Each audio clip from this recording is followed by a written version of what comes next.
All right, hello everyone, and welcome back to. Hello, Oh, everyone, and welcome back to.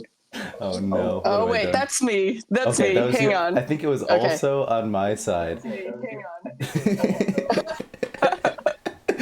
It's a grand welcome back to the scuffle. it's a grand We have in chat classic scuffle so many bets. All right, Hey. starting now. Welcome back, everyone. Welcome back to the Summoner Scuffle. We took a break during the holidays, but we're hoping to come back now. We're not hoping, it's happening. I think we're gonna move to a bi-weekly schedule since that's just a little bit easier. So hopefully every other week there will be a scuffle, and that just so happens to coincide perfectly with the podcast. So every week that there isn't a scuffle, there's going to be a podcast from Aaron and Jexic. So that's pretty exciting. But how you doing, Fuzzy? I'm doing good. Okay, are we still hearing an echo? Nope, it sounds good to me.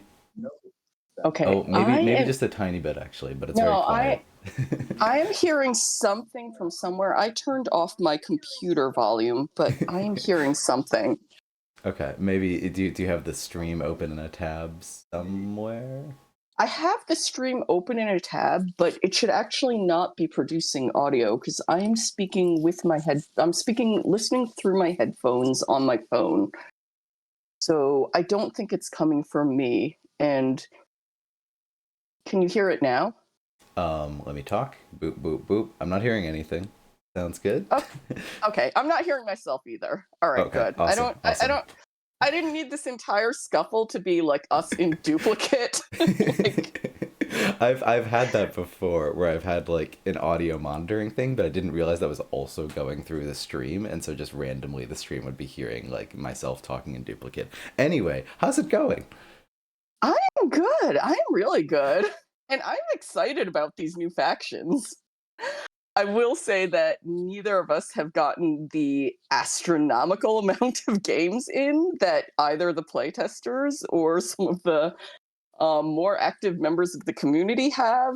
But I mean, that's part of the fun. I really like to savor the new factions. It takes me a full season, if not more, to dial them in. And to me, that's perfect timing. Like, I'm ready to debate Crimson Order to death. Like I'm ready to get into a barroom brawl over Crimson Order strats, and it seems like we've moved on.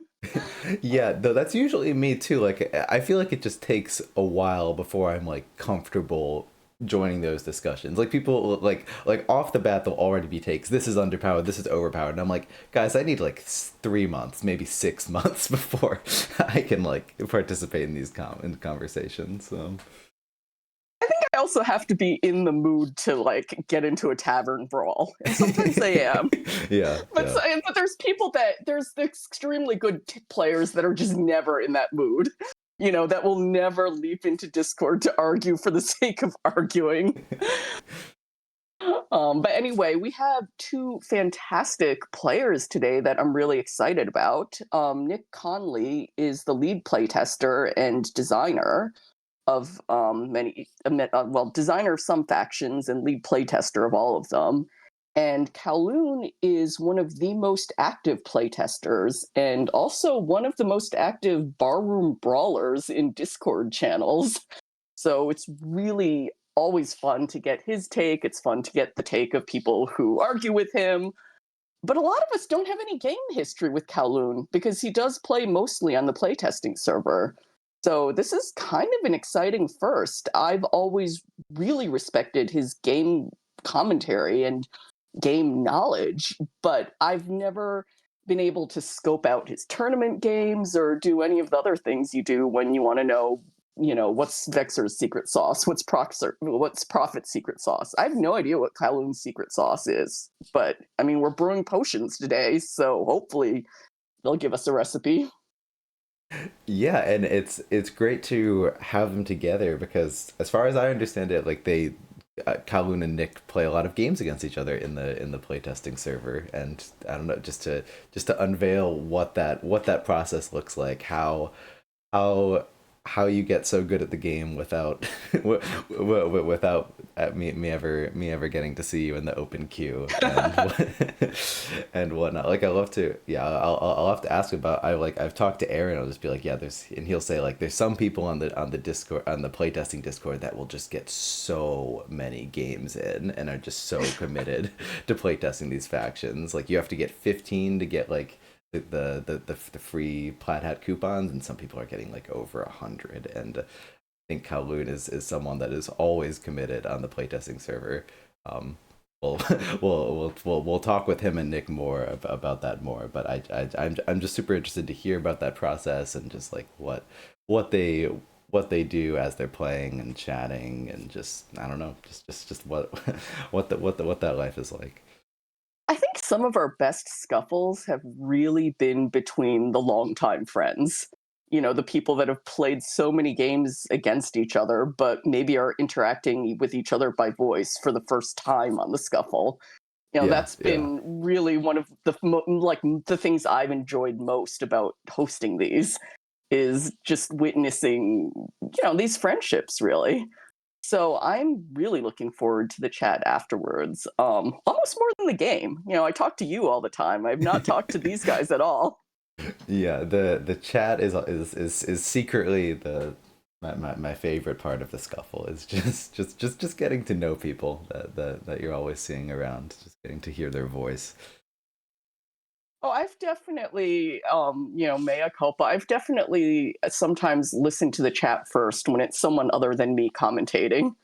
Just Mhm. because audio is a lot of times easier for me to listen to when I'm, you know, going for a run or folding laundry. So I'll queue it up to like the second hour and you know, like hear say Yeah. you and Jexic talking to OL and Idea, and I'll catch the game later. I think that is a totally valid way to to consume the scuffles, and I condone anyone else who does that.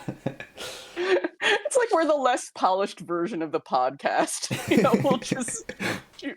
Hey, let's just chat. Let's need a topic. There was one scuffle, like, then I forget who it was, but like we had people on, but then the game ended up only going 30 minutes, and then like we barely talked about the game and just sort of chatted about Summoner Wars for like an hour and a Yes. half. It was like, sorry to rope you guys into a podcast, but that was a lot of fun.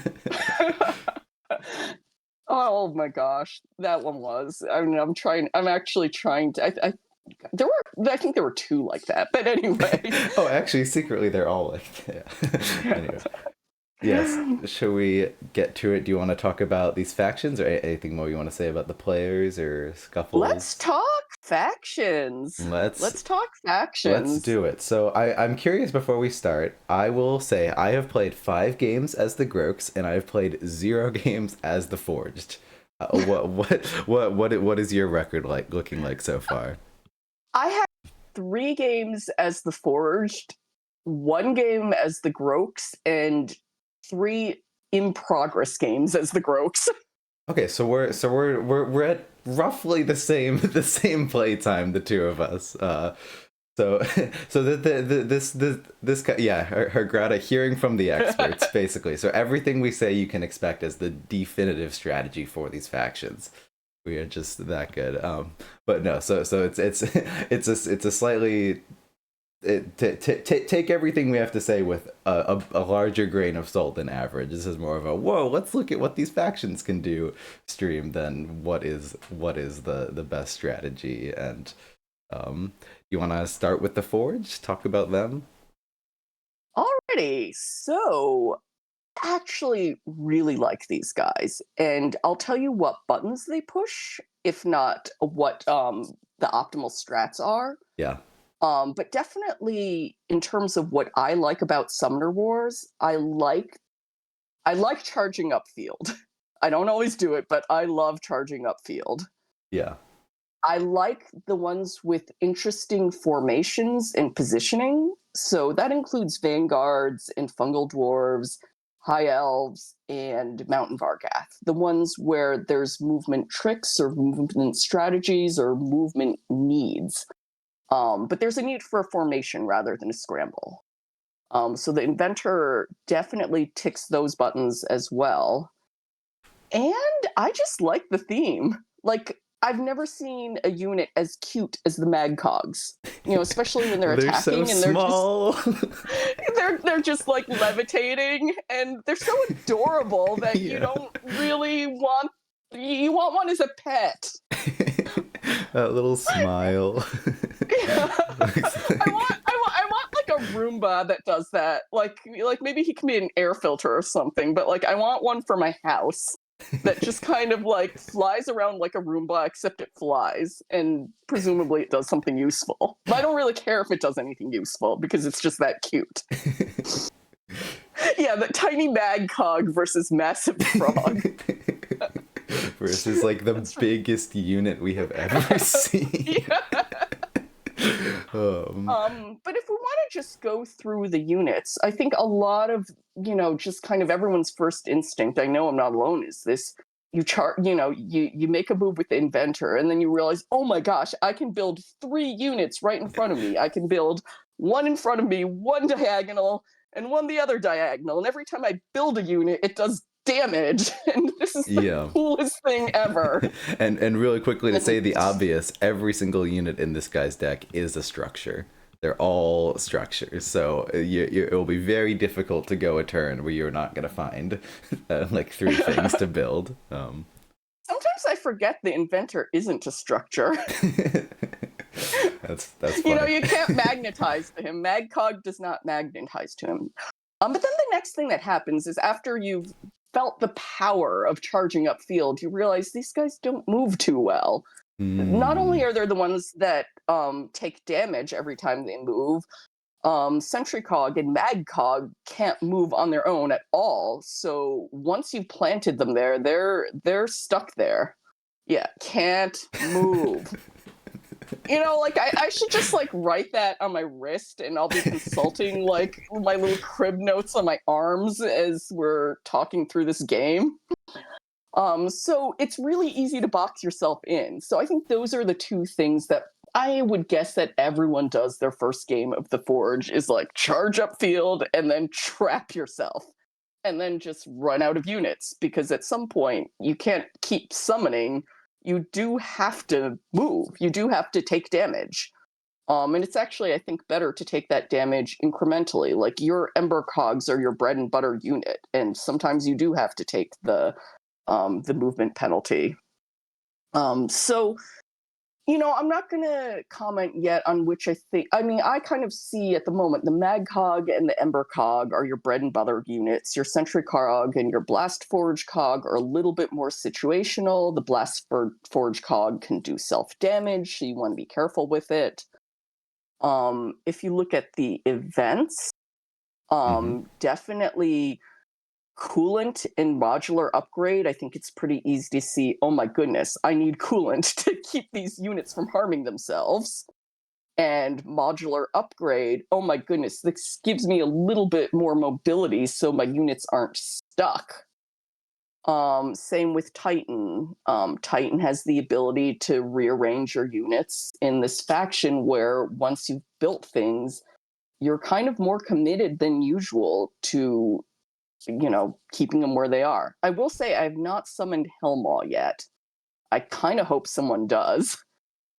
For this game, I actually really hope that these guys go to the long game. Like, I really want to see how these factions do economically against each other. Because I think it's easy to see how to play Inventor aggro. It's easy to just keep moving forward and planting units because you don't know how to do anything else. What unit is in that coolant picture? Can you click on it, Ben? Let's see. Yeah, I'm looking. Is it the Ember Cog? I'm trying to. Oh, kind of looks like the Ember Cog. Looks like the Ember Cog, yeah. Just like a little bit, that's pretty cool. a little bit grumpier, maybe. Oh my gosh, that is actually kind of awesome.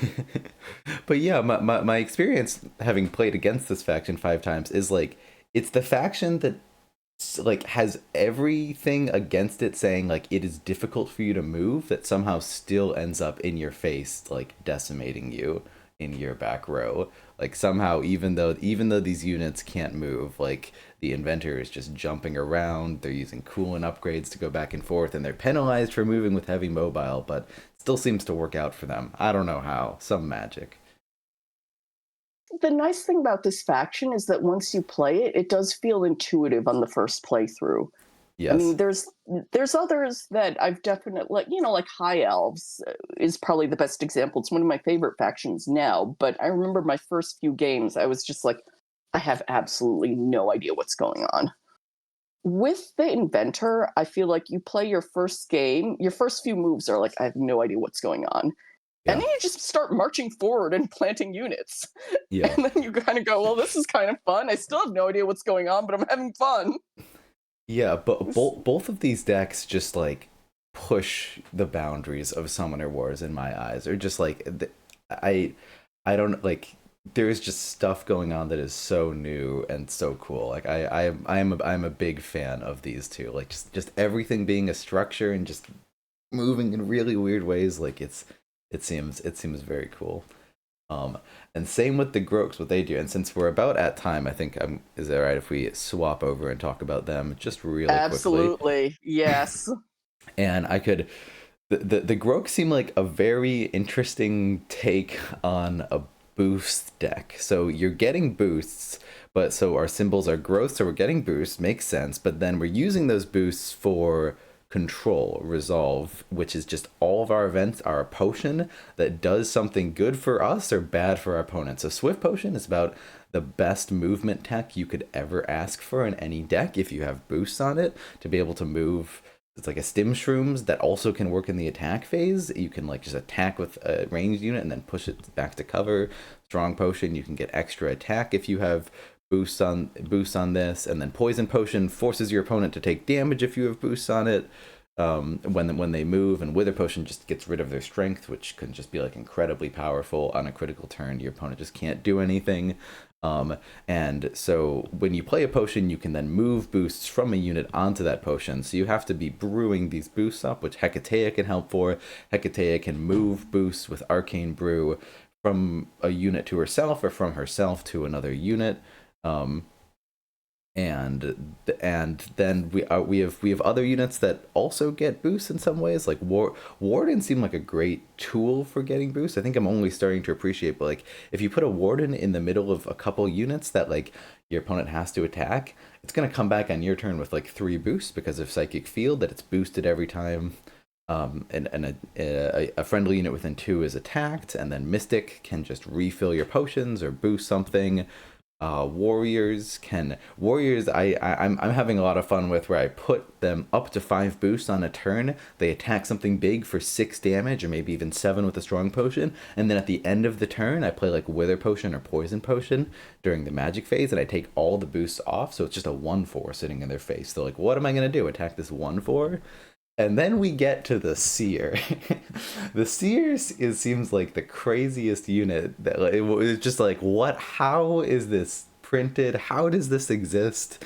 And I still need to see it, but this unit may attack commons within a number of spaces equal to the number of boosts it has, to a maximum of 5 away. And that is not clear straight spaces. That is just count spaces in any direction you want from the unit. If you have 5 boosts, it can attack from behind a wall, behind a bunch of other units. It's just super cool that this exists and is balanced, hypothetically. It like it can just lead to some very effective turtling strategies, probably, if you have the boost for it. I don't know. That's that's my 2 cents about what sort of tools these factions have. Anything to add to that, Fuzzy? I'll just say this. When Vexer and I were playing a couple games, testing the new factions, we didn't want to play them against each other. We wanted to play each of them against, a faction we knew. Yeah, And gotcha. I picked Breakers for our Forged faction because I wanted to know if Forged really was Wayfarers 2.0 that was just gonna turn Breakers into tissue paper. And were they? Hard to tell early, but I Yeah. think they're fine. I think they stand a reasonable chance. Vexer won both games. Not that surprising, since he'd had already. I mean, A, he's Vexer. B, he'd had more playtime with them. Yeah. But I felt like I put up a decent fight as Breakers. And as Inventor, I just boxed myself in, and like there was just a turn I couldn't attack because all my units were just in a wall in front of me. Like he was on his back 2 rows, so I succeeded in getting him that far upfield, but I just couldn't attack. Like I couldn't. I just was tripping over myself.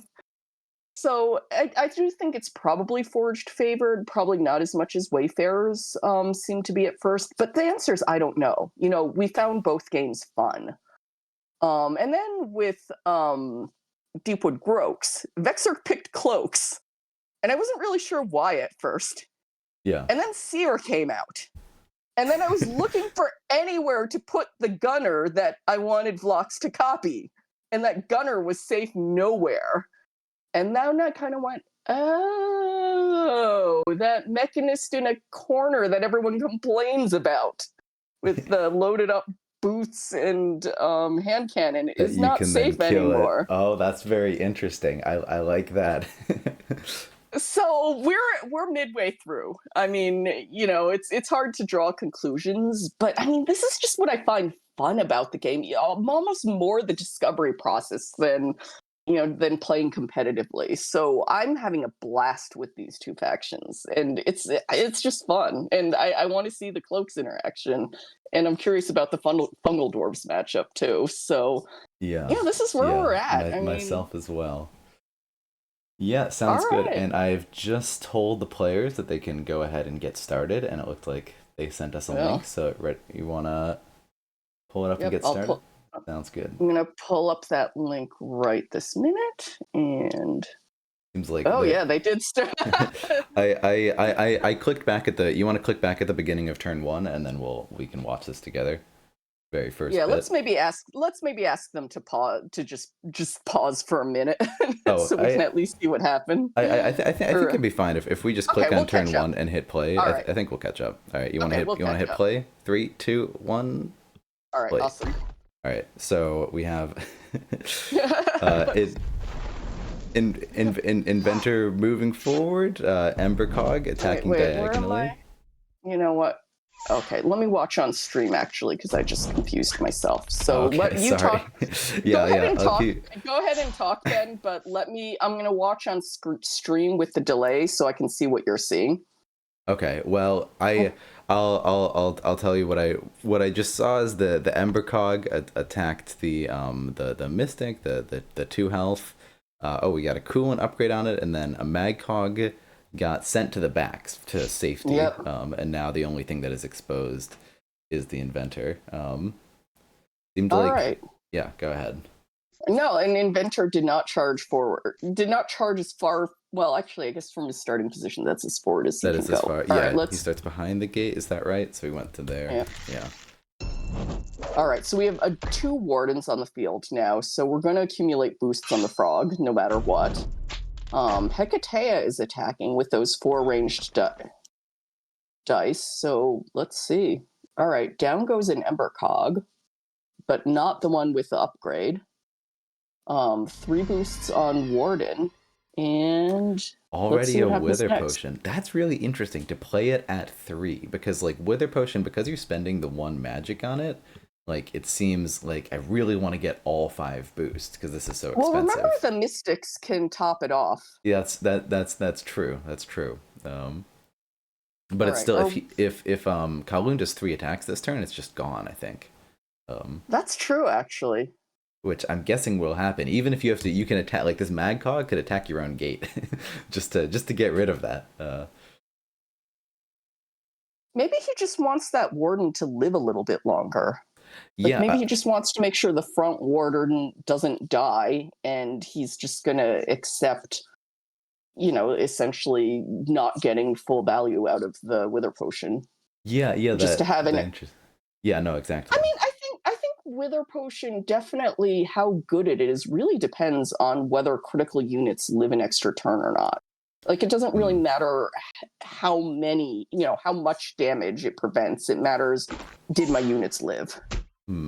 Yeah, I wonder too if it's just like, let's just get it early and stop their momentum. Like, if we can just force the Inventor to have a turn where like he's not able to kill anything, or is it like just a early bad turn just to stop the momentum is worth the fact that we're only playing this at 3 boosts instead of all 5. Yeah, because frogs definitely seem to need to take a little bit longer to get going than forged. Yeah. Frogs definitely seem to need a little bit of time. Hello, All right. allies. Good to see you. Good to see you. And will we get the 2 for 2? We do. So we did kill a unit this turn. The warrior, or the warden, takes a damage too, but at least we have 2 boosts on it, so we can do something. So that definitely hurts if the goal of the Wither Potion was to try and keep that warden alive. Although at least the other warden got something. Yeah, the inventor is so good at what he does. Like, if you look at the 2 build symbols, the logic and the fire, just his text alone, it just like epitomizes these 2 abilities. Like with the ability to build diagonally, and then also the Forged in Flames. There's just so much ping damage happening and so much building happening. Just epitomizes those 2 symbols. And the Magcog attacked the gate to get rid of one of the charges off the Wither Potion. Didn't want to even bother sending it forward. Let's just attack our own gate. It's a very funny strategy you can do. See that a lot as people learn how to play against Deepwood Groaks. I think that'll become one of the. I would guess, we can ask, but it seems like that would become one of the standard things you do. That eventually doesn't seem that strange. Like, I just need to burn off a potion.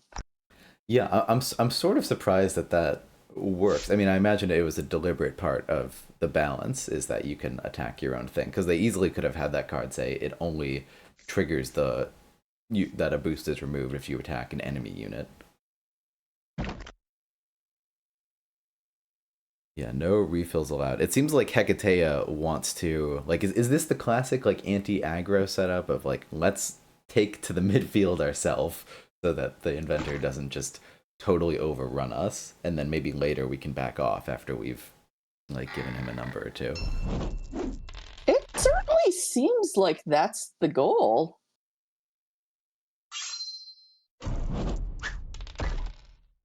Hecatea, yeah, go ahead. Really figured out yet whether Deepwood Groaks wants the midfield or wants to play a little bit further back, like Breakers. Uh-huh. And that's not one that I think, I'm not trying to answer it this soon. Yeah, for sure. A strategy I've sort of played around with is like take the field at the beginning and then near the end just like retreat and just be a real bully with Seers. Like, I haven't gotten it to work That all sounds the time. mean. I've gotten it to work a few games. just park a bunch of Seers behind a row of gates and just like I mean, I think the factions with a similar superpower to Swift Potion that can essentially move after attacking, the ones that come to mind are Wind Mages and Breakers, Vine Mancers in Swamp Works, and and to some degree the Shadow Elf Bouncing, that basically just takes away an attack target. Those factions like to play a little bit further back. Like, those factions do a very annoying hit and run game. yeah. So I haven't really seen how that works. With the Groaks, I just don't have the seat time, but that's definitely what rings a bell for me when I see Swift Potion taking effect after an attack. That's definitely the similarities to other factions that, I know better. All right, so it does look like both factions want the midfield. Emberkov moving up. The Forged in Flames is so good. You just get so much damage out of that. Oh wait, was that a take back? Oh, take back. Okay, Magcog. I was going to say that Sentry Cog is well positioned, but also well positioned to get killed. Yeah. The Sentry Cogs seem good. Like, I get that they can't move, that's a real downside, but like, you basically have to take the 1 damage from them, if you are gonna attack You can't kill them first. They are super fun. In my early games, I've definitely stranded them in dumb places. All right, let's see. Allies. Kowloon is a master of Groaks and Nick loves Forge, so it's funny it's swapped here.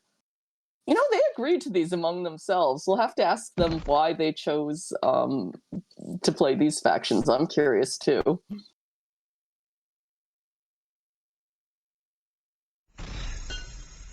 All right, Sentry Cog in front of the gate. That's interesting. I mean, it is committed there, so it's kind of a future investment given the Ember Cog is still in front of it. Yeah, and Although we do have the upgrades though. Yeah. The modular upgrade seems like the big trick of this deck. Like how they're gonna end up getting 3 attacks on you down a single row when you think you're safe. Is the modular upgrade. I've learned I am never safe. It's not easy to puzzle through all the different ways they can reach you when you thought your 1 health summoner was unreachable. That has been most of the games I've played so far have been, oh goodness, how am I gonna keep my 1 health summoner safe? And that looks like a board wipe, and the barricade too is like maybe the funniest event that like we've seen in a long time. It's just a structure that does nothing that can be built in the attack phase, but like can be used very effectively with the inventor's abilities. Thematically, and this is in terms of gameplay too, I'm starting to think of it as the scene in like the epic scene in Les Miserables where everyone is standing at the barricade like waving the flag around and like, you know, it's like all of Paris in the streets, but you know, here's where the rebellion takes its last stand. Well, barricades are fun. I mean, they definitely require strategic placement. I have just gotten myself trapped behind a barricade. Like, great, I have this barricade. I can't attack. I can't do anything. All right, so I actually missed how much magic Kowloon had to summon the Seer and the Warden. But it looks like even with that board wipe, he's got frog juice. Or Nick Marimbus summoning Nick, these two. Yes. Nick's must have been 3 magic to do that. Yep, and go ahead. The Seer's gonna last. Well, the Seer's gonna last a while. Interesting. Prioritizing the Sentry Cog. Yeah. So Kowloon was trying to hide these units with the modular upgrade, the movement upgrade, and Nick is saying nope. Gonna snipe those and put a bunch of boosts on the warrior, and then at the end of the turn pop him off. I love it. It's so mean. I get that. Where did those boosts? Okay, so I missed which potion that was actually. It's the Swift potion. Gosh. Yeah. So the first card we've ever seen that says any phase. The first event says any phase. Yeah, I'm getting to see that is kind of a key part of Grok's gameplay. Is really, if you're not recycling, you know, if you let a warrior die with all those boosts on it, then that's just bad. Yes, letting anything die with boosts on it. That feels like where my mind is like most of the time is how do I never have anything die with boosts on it? Like, how do I keep everything safe? It's not a fungal dwarves where everything has boosts all the time and you're not really worried about it. Mag Cogs, those Mag Cogs are in a little bit of over to the left are in a little bit of an annoying position. Like they're not that set up. The Hecatea is occupying the spot that would let them get around their own barricade. So I'm actually not sure how to read this board, but if I'm the inventor, I don't like having my army divided like that. I mean, if I'm the inventor, I don't fully know what I'm doing yet, but this is definitely interesting for me to see because I haven't experienced a board state like this. Yeah, I feel like probably pretty quickly they could get back into the fray. Like I'm not sure how they would do it, but like this Magcog can just jump onto this 10 health gate if it wants to, and maybe the other one then jump in front of the warrior after we kill it, or just it seems like they're poised and ready for something. And I actually do remember when they were discussing picking these factions, I think Nick said, "Oh, you got to show off Forged Kowloon, like you're the master of Magcogs." So maybe we're getting a masterclass right now, and maybe Nick is playing around that. Yeah, Like, yeah. Nick's units right now are a little bit where I want the Magcog to magnetize to. Yeah. Yeah, because it doesn't look like this turn there's any useful spots. I definitely agree with you. Becomes a multi-turn strategy then, like Kowloon has to magnetize to the gate and then hope for something else to magnetize to and hope that thing that he magnetized to doesn't die. Yeah. I wonder, have we player two summoned? Okay, so we have summoned one unit this game, and that is the the structure. I wonder if you can go, like, how often it is to go an entire game as the inventor without summoning a single unit. Sometimes you have to. I would assume that once we all get past this early phase of just kind of building willy-nilly, like the way Jexic put it was just, I think, just throwing down stuff out of desperation because you have no idea what you're doing. I think, and I don't know what the answer is, but there's probably some optimal amount of gates to place. It's probably not 4, maybe it's 1. Yeah. But I would assume, and I mean, definitely just watching Vexer, he will, move his units and take damage. Mm-hmm. And I don't, again, I don't know how, you know, he's learning the factions too. So this is definitely not, well, Vexer does it, this, therefore it's right, therefore you should move your units. But I remember being very, very precious about moving my units because I didn't want to take any auto damage. Mm. And I think Vexer had a little bit more experience, like, nope, I want that unit there, and I'm going to get it there. So here's what I'm predicting. I'm thinking the Magcog is gonna go in front of the gate here, and then it's gonna swap with the gate, so there's just a gate in Hecatea's face. Ooh.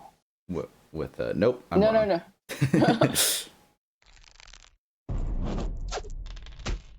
Going up there. Go for the seer. Killed the seer, that's good. Killed something with boosts on it. Sounds like we're winning. And yeah, that's the thing about this warrior is, like, even if we don't kill it, which we did kill it, but it's if we hadn't, since we only put 3 dice on it, which is like a 57% chance, it's not that big of a threat. Like, if a seer at 1 health, if there's no boost on Hecatea, I don't need, like, it's very difficult to get any boost on it. I don't even know if you really can, other than like the refill common or something. That's true. Well, Hecatea can. I don't know if she wants to, though. Yeah, I mean, she can. Like I think her ability lets you move boosts either to or from herself. Yeah, but if she doesn't start the turn with any boost, she's only gonna get 1 that turn. Like, if she wants to put it on the warrior. Right. Yep, we're and retreating. It just seems like, yep. No, go ahead. No, and it just seems like she wants those boosts on herself for potions. I mean, she could stockpile 4 on herself and not do anything with it until the next turn. Yeah. And then put it all on a warrior. But it just seems like you want it on potions so badly.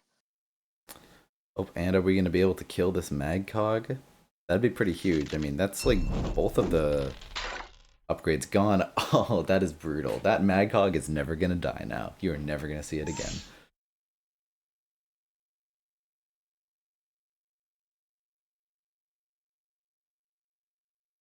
With the ability to swap, like, we could just easily attack and then swap behind some other unit, I think is usually what you're trying to do with this modular upgrade.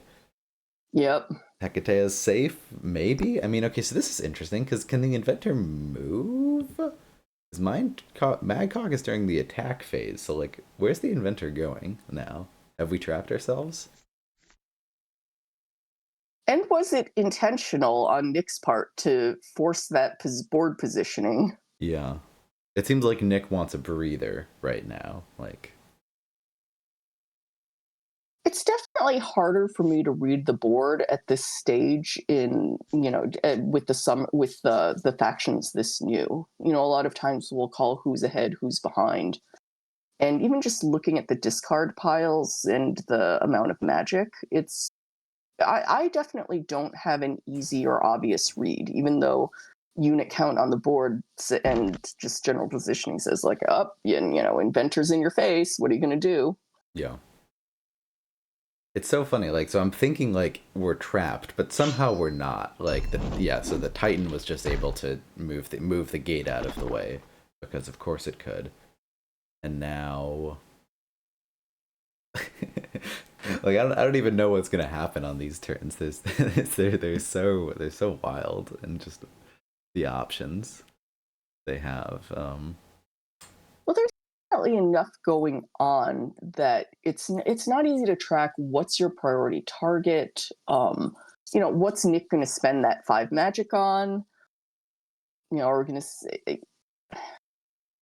Yeah, for sure. Now I'm trying to think if the 3 champs who needs support. Because Eldarith, you want units to, you want him to save the boosts off a warden that's about to die or something. Kalik, you want potions. Kalik is the 4-cost one, right? So Kalik is, you max him out when there's potions in play. So I think ideally you want 2 potions, maybe. Maybe you play it with 1. Uh-huh. And the 5-cost one, what's her name? Right, let's see what Inventor's doing. Yep, we're Cogs We're are closing cogging.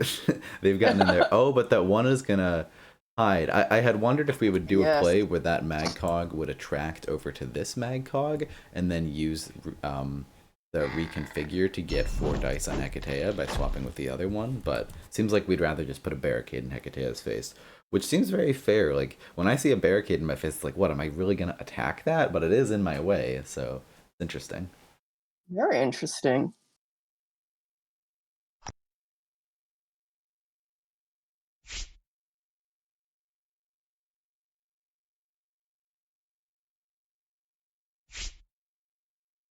And yeah, so the Cogs are all exposed at this point. But they're in Hecatea's face, and maybe that's the point.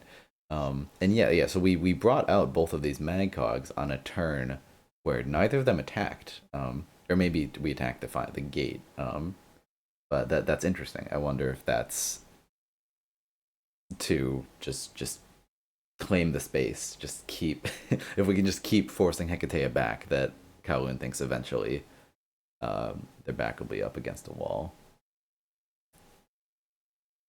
Maybe a naive question, but there's 3 Cogs on the board now. Yeah. They're not going to live forever. And then what do you do with that barricade and workshop, like, right in the inventor's way? Yeah, this is where I yeah. struggle as the inventor. Like, I trust Kowloon to know what he's doing, but I know that this is where I just, get 3/4 of the way through the game, think I'm doing great, and then I can't move. Yeah, it seems very easy to just like, oh wait, I'm between 3 structures and I can't do anything. I guess I die. If only the inventor had friends other than his robots. Yes. Oh, All right, but that. so Nick is thinking. This seems like a sweat it out turn. Go, what am I going to do now turn? Yeah, the Seer's in the way. I mean, Swiftness Potion might protect Hecatea. Though we're not going to be able to refill with that Mystic, because I think Mystic only triggers on attacking units. Allies is saying that the Titan is there to just keep moving around units, and yeah, that seems right. Yeah, even when we've gotten rid of the modular upgrades, the Titan can keep moving stuff around. That seems like such a puzzle. Like, my brain is breaking. Just I'm glad I don't have to be thinking about this right now, but just like how to keep moving structures in your favor, but also so you're not gonna get trapped. Titan seems like just a good extra puzzle piece for that. And we got rid of both the Cogs. That's good. I think what helps keep the brain overflow manageable is definitely the structure of Summoner Wars itself.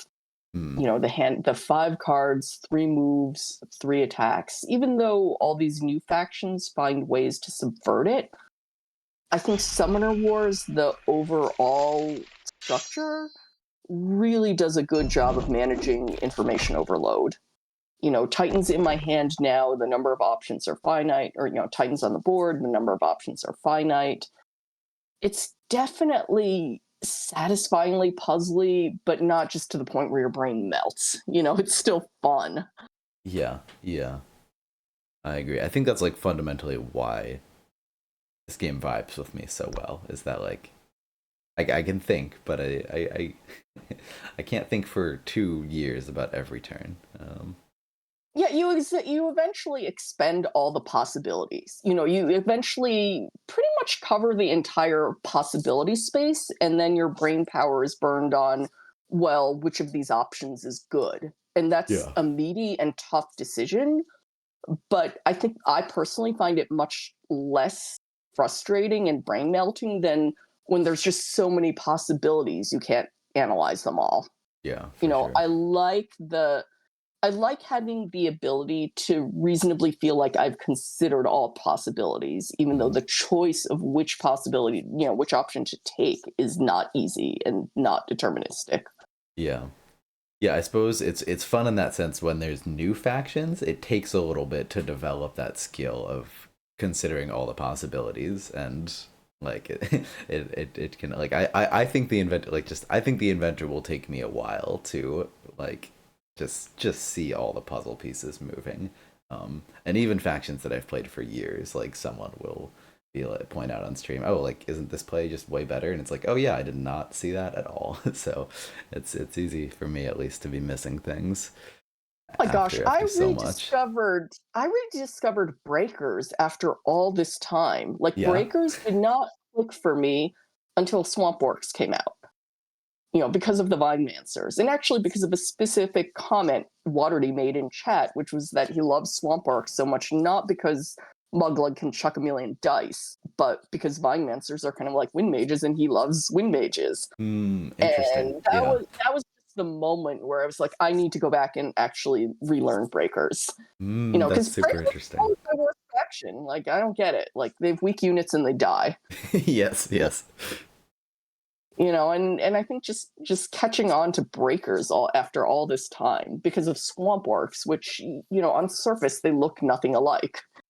They don't, you don't think of them as resembling each other in playstyle at all. They don't share faction symbols, but definitely just something about Vine-Mancers made Wind Mages click for me. And I'm sure that's why Waterdeep values Swift Potions so much. Definitely, I think I see similarities in this sort of hit and run style. This move after attacking. Cloaks are a little bit like that with Gunners, too. Is just having the unit that just attacked move changes the board state. It changes what the opponent can attack next. And that's fun about the new factions, is it does make you reevaluate the old ones and see the old ones in a new light. They don't just kind of go on the dust heap of been there, done that. It's definitely, well, now I know something new. Yeah, for sure. Let's see what's happening. Ally says critical turn for Kowloon, I think. Oh, and the barricade gets out of the inventor's way. I think Allies called that a moment ago. They always find a way. Yeah, it seems like a tough turn though. Like there's just a bunch of structures in our face that don't do much. How do we make this turn powerful? Yeah, and I mean, Titan sure. moved the barricade, but like now Titan can't attack. The barricade can't attack. The inventor's Gonna get not going to take punched. down the water. Yeah, Yeah. he can't take down the warden single-handedly.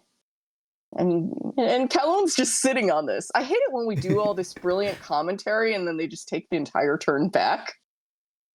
Yeah, it's a shame. Like we have it all planned out. Like if we were playing, it'd be perfect gameplay. 100% of that.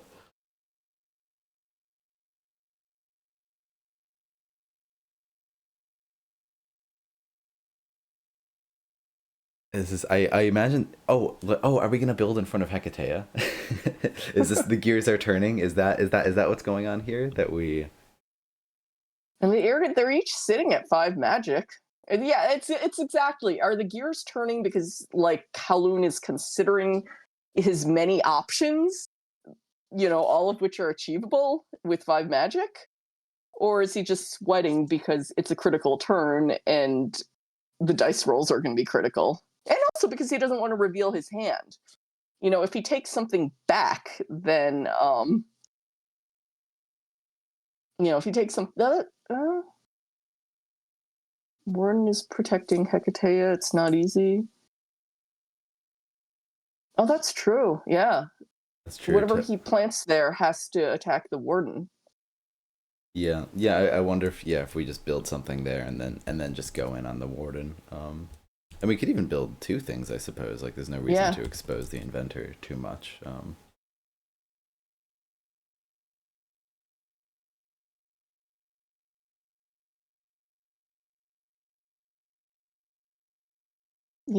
I'm guessing he just doesn't want to show his hand until he makes his final decision. This is where I just sit there swapping cards in and out and staring at whether I like the look of the final board. Ooh. And that's a big one. And I got my wish. I got to see the Helmaw. I think definitely the big expensive champs are the ones that I get to see last when I'm playing new factions. I tend to not summon them until I've kind of figured out the commons. Yeah. Though interestingly, is the Titan really a 3 cost? All of the champs in this wave, we don't have a single one above 5 cost, which is just wild to me. Champs are getting 5? more and more playable. Go ahead. Yeah, it's definitely a question to ask them, because I do feel like 5 must be the easiest price point to design a champ for. And then anything above that, there's got to be all these design considerations in how do you actually make it playable? Yeah. See, there we go. He engendered all this analysis on our part. Okay, he didn't super take it back, but he did seem to decide that barricade was annoying. Just moving the barricade. That's fair. I guess that would get in the way. The Titan's now exposed, but it's probably fine. Titan seems good. If it's interesting to think about that as just the resource movement. All right, let's see attacks here. Looks like the the Warden will not be going down. I wonder if Helmaw is going to be picking anything up. Maybe the barricade? Are we going to swap with the workshop with the Magcog? Oh, so the warrior is going down. I was wrong. That's how this faction... That's what playing against this faction feels like. I thought I was safe and it wasn't. Yeah. I wonder... What happens if the Helmaw picks up the Magcog? Do we get the... Let's see what they smelt down. Okay, it's structure. If we had smelted down the Magcog, I think we would have lost the upgrade. So that's not really a strategy. Oh, interesting. And that and it goes to the bottom of the draw pile too. Sorry, can we I'm just so this is the end. This was the start of that turn. I'm just very impressed that we got there. We were sitting with a barricade in our face. The end of the turn is we've almost done a board wipe, and we have a new 8 health champion in front of the Inventor. I guess the Magcog's gonna die, which is kind of sad, but what can you do? True.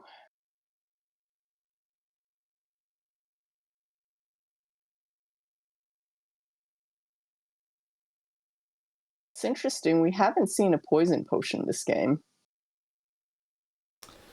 The poison potion is funny against the Inventor because not that much moves. Except for the Inventor moves. Yeah, so I actually wanted to see, essentially who's right in these arguments on Discord. Jexic was like, most people would take, 10 auto damage on the Inventor. And other people were saying, who cares? You can just shuffle something else around and take the damage against most other factions. So I wanted to see who was right. I was hoping this game would provide a data point. Yeah, I think it's a little late now for it to matter. Yeah. It does usually feel good to get out when I've done it in this matchup. It's just especially in the early game, it's you're probably gonna have to take that damage to the inventor.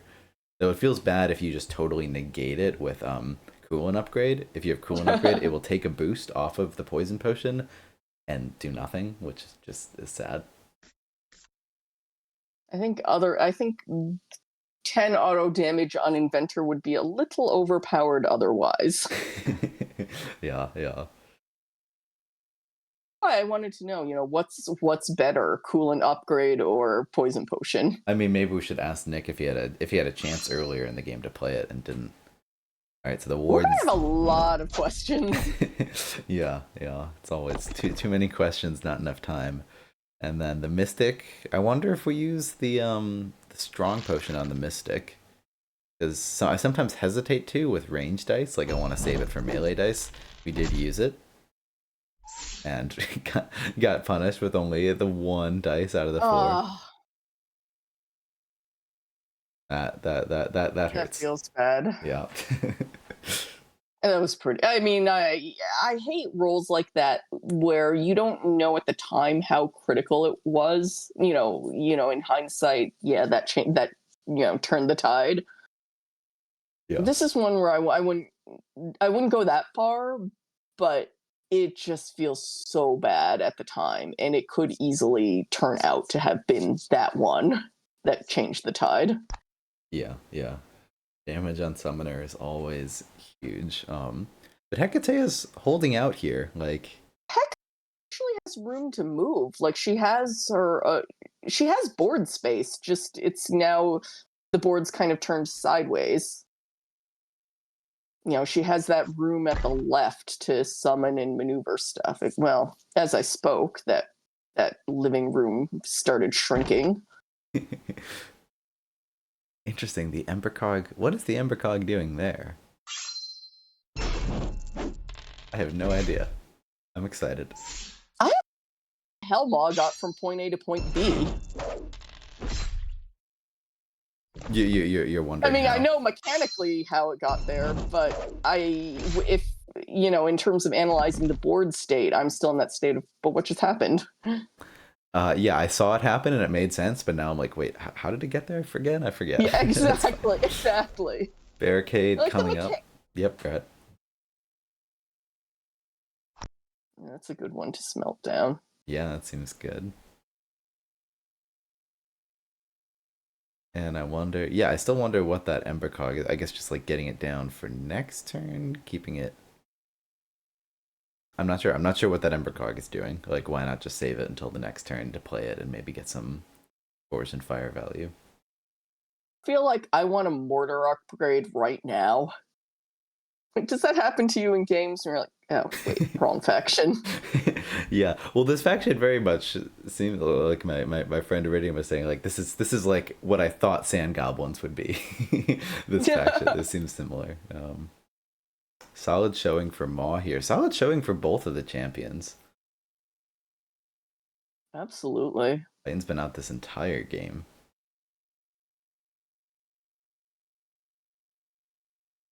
Titan is definitely easy to underestimate on paper. Like, why is this little 3-health unit named Titan? Yeah.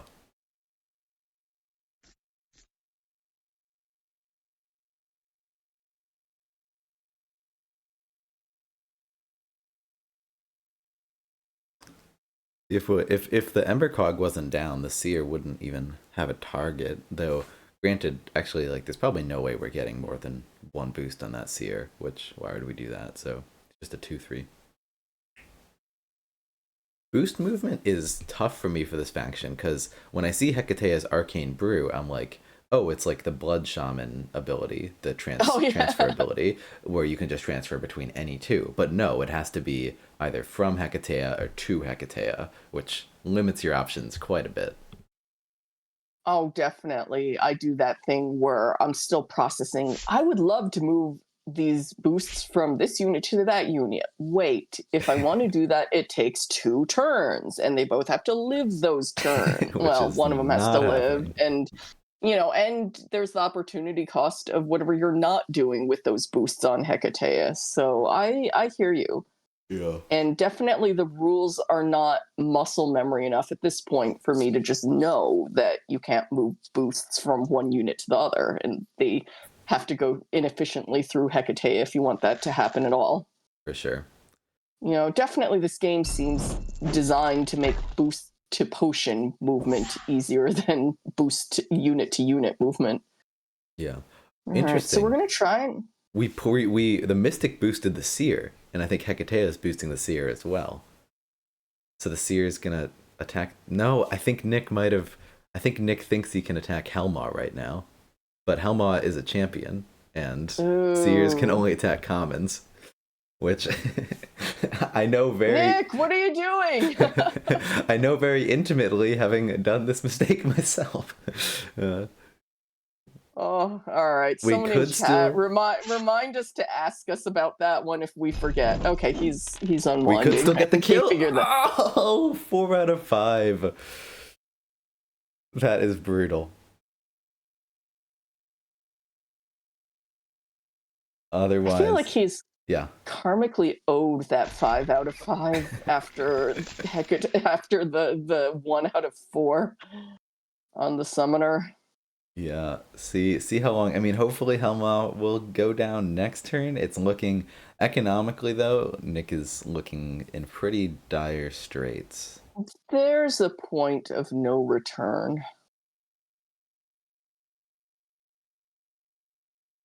Yeah, I I think don't. taking down Helma would have kept it exciting, but this one seems hard to come back from at this point. Yeah, I'm not sure what sort of strategies Hecatea could go for because she doesn't really seem like an assassination faction. Like Seers are great, but we're only attacking commons with them, so can't just go and hit your summoner 5 times with the Seer and get some crazy kill. Those units from first edition that could just attack anywhere on the board sound so annoying to my second edition brain. Did this really exist? I think there were 2, like her could just do 1 damage to anyone wherever. Yeah, I don't remember if there was a penalty to it. And I think there was another one. There was like a Shadow Elves one that did something. Gotcha. Like it could, yeah, you know what? I don't remember the specifics, but Yeah. it I think if it was, it could attack. I think it had a way with a catch of attacking anything on the opponent's side of the board. Gotcha. Oh, we're going for the gate in front here. Yeah, that will limit Nick's options quite a bit with that gate gone. And the warrior lived. It survived the 4-on-4, but really not gonna do more than 2 damage, maybe 3 if we like pushed for it, which is unfortunate. It's looking like the end of the rope.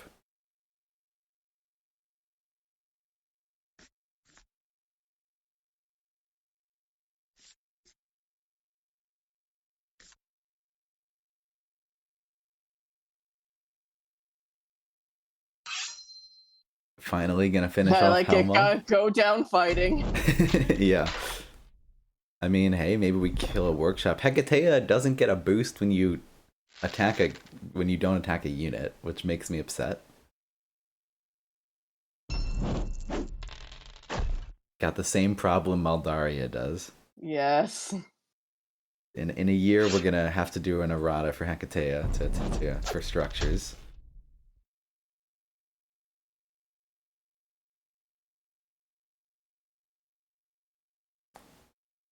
And that trying something. Alex is saying Kowloon got back 3 or 4 cards with Maw. Yeah, which just seems huge. Like the barricades being able to, they're back in the deck, and now we can place them again, as opposed to they're in a spot that is just kind of going to be forgotten about. Yeah, that seems absolutely huge. Where do the cards go with Helma? Do they go to the top of the draw pile? They go to the bottom. Bottom of the They draw go to pile. the bottom of the draw pile. Gotcha. It's true. So he'll get. I mean, he's not going to reach the bottom of the draw pile, I don't think. I mean, Nick's fighting it till the very end. Yeah, looks like we're hitting Hecate here. Looks like this game is all but over.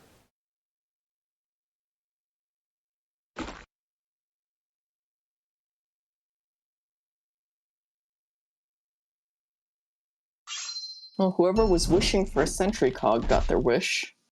Is this the first one of the game? Or I think so. did we have one? I think we might have had one at the very beginning that had like the relocation upgrade on it.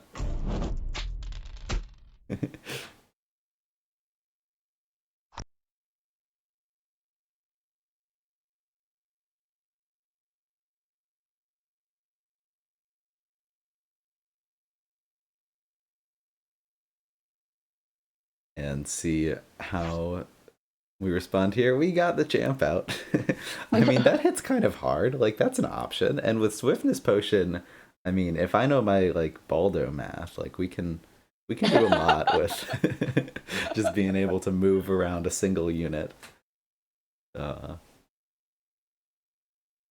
might, at the very least, mean this game will take another couple turns. Which I don't have a problem with the new factions. I mean, I never concede a game. Like, I really, even if I'm... Oh, now you get the 5 out of 5. Yeah. Tough luck. Oh. No, Go ahead.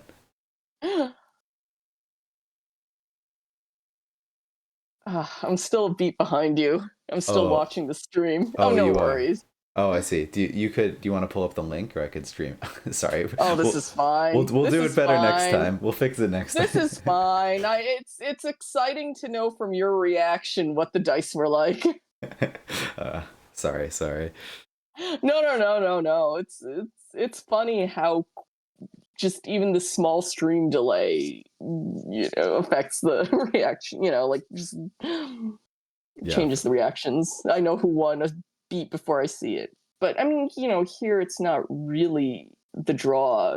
The dice rolls aren't really the draw here. It is kind of how much data am I getting from how this champ performs in the end game, even though it's looking pretty hopeless. Like I want to see how many turns Kalik lives and how much damage they do, and how much more juice we get out of. I can't even tell from the icons which potion still has a boost on it. Which one is? Do you know, Ben? It's the swiftness. Okay. So I mean, yeah, it's good.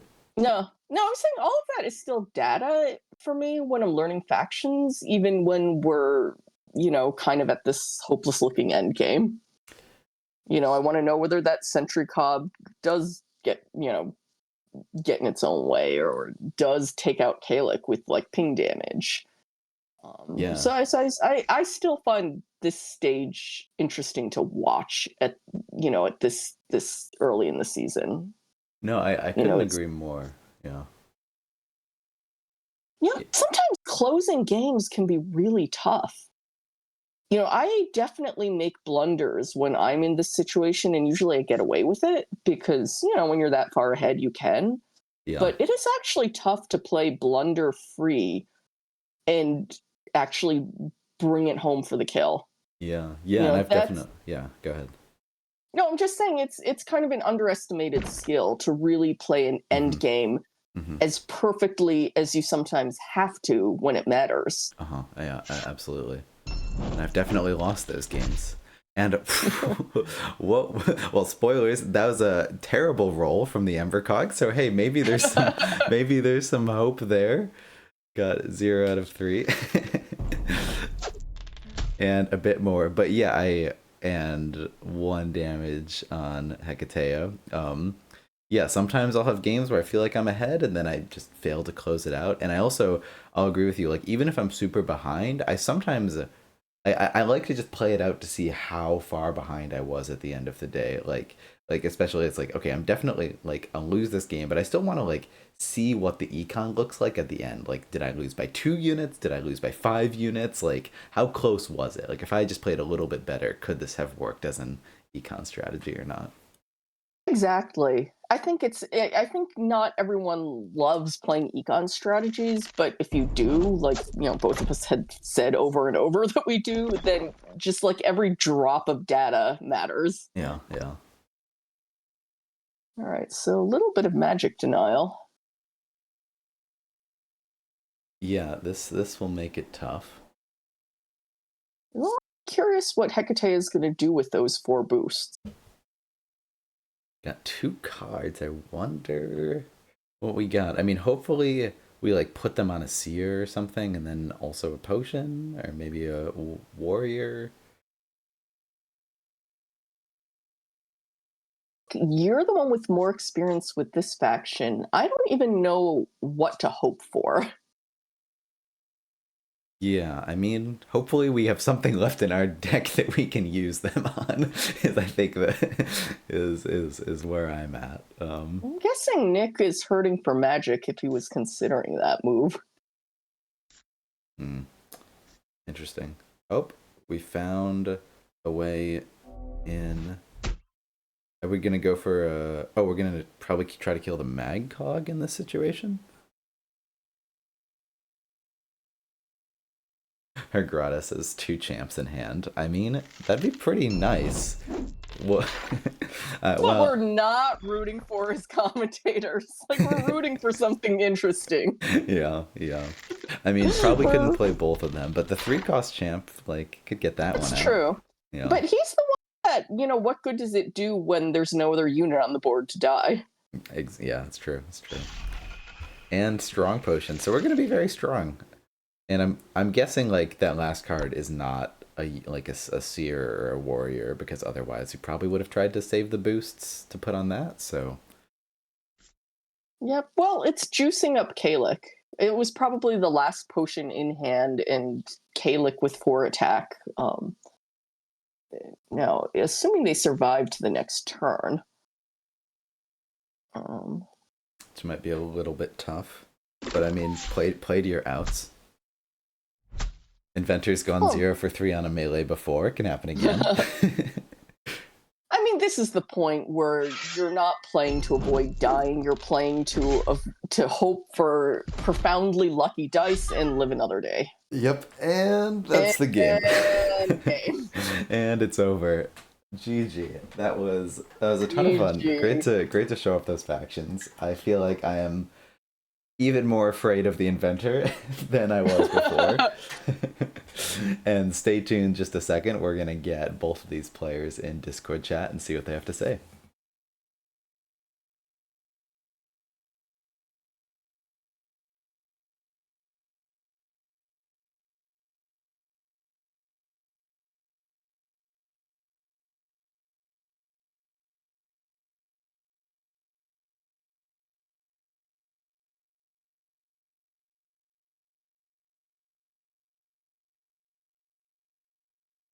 Hello. Hey, how's it going? Good. That was as a wild game. We're still adjusting, like trying to even understand what's happening with the new factions, but we had a lot of fun watching. Yeah.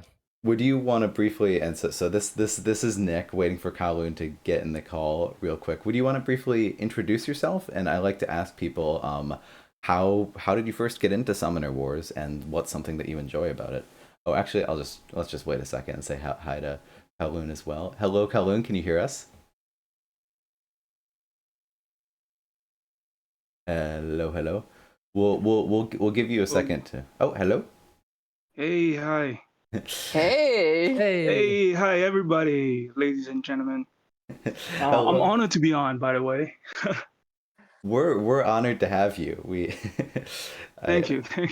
I feel like I've chatted with you on the server, and I've heard of all the work you've done on playtesting, but I haven't gotten to play against you much. So I'm honored to see you play and get to chat. As am I. Thanks, man. Yeah, thanks, man. Yeah, hopefully we could do this a lot more. Yes, absolutely. This is a really fun format. Hey, thanks, Nick. Yeah, good game. Good game. Now, I'm just curious, have you guys voice chatted before, or is this your first time interacting by voice? Actually, our first time, I believe. Yes. Oh my gosh. Definitely first time. Hey, how's my side? Is everything okay? Like it sounds great. Everything? Yep, you sound great. Okay, perfect. Yeah, yeah. This is the first time. Yeah, I'm honored to be on, by the way. So, and first time talk to Nick too. Like we chat a lot just on text, but this is first time voice. Oh, Yeah. it's I hear his amazing. voice a lot of time. I hear his voice a lot of time on podcasts and everything.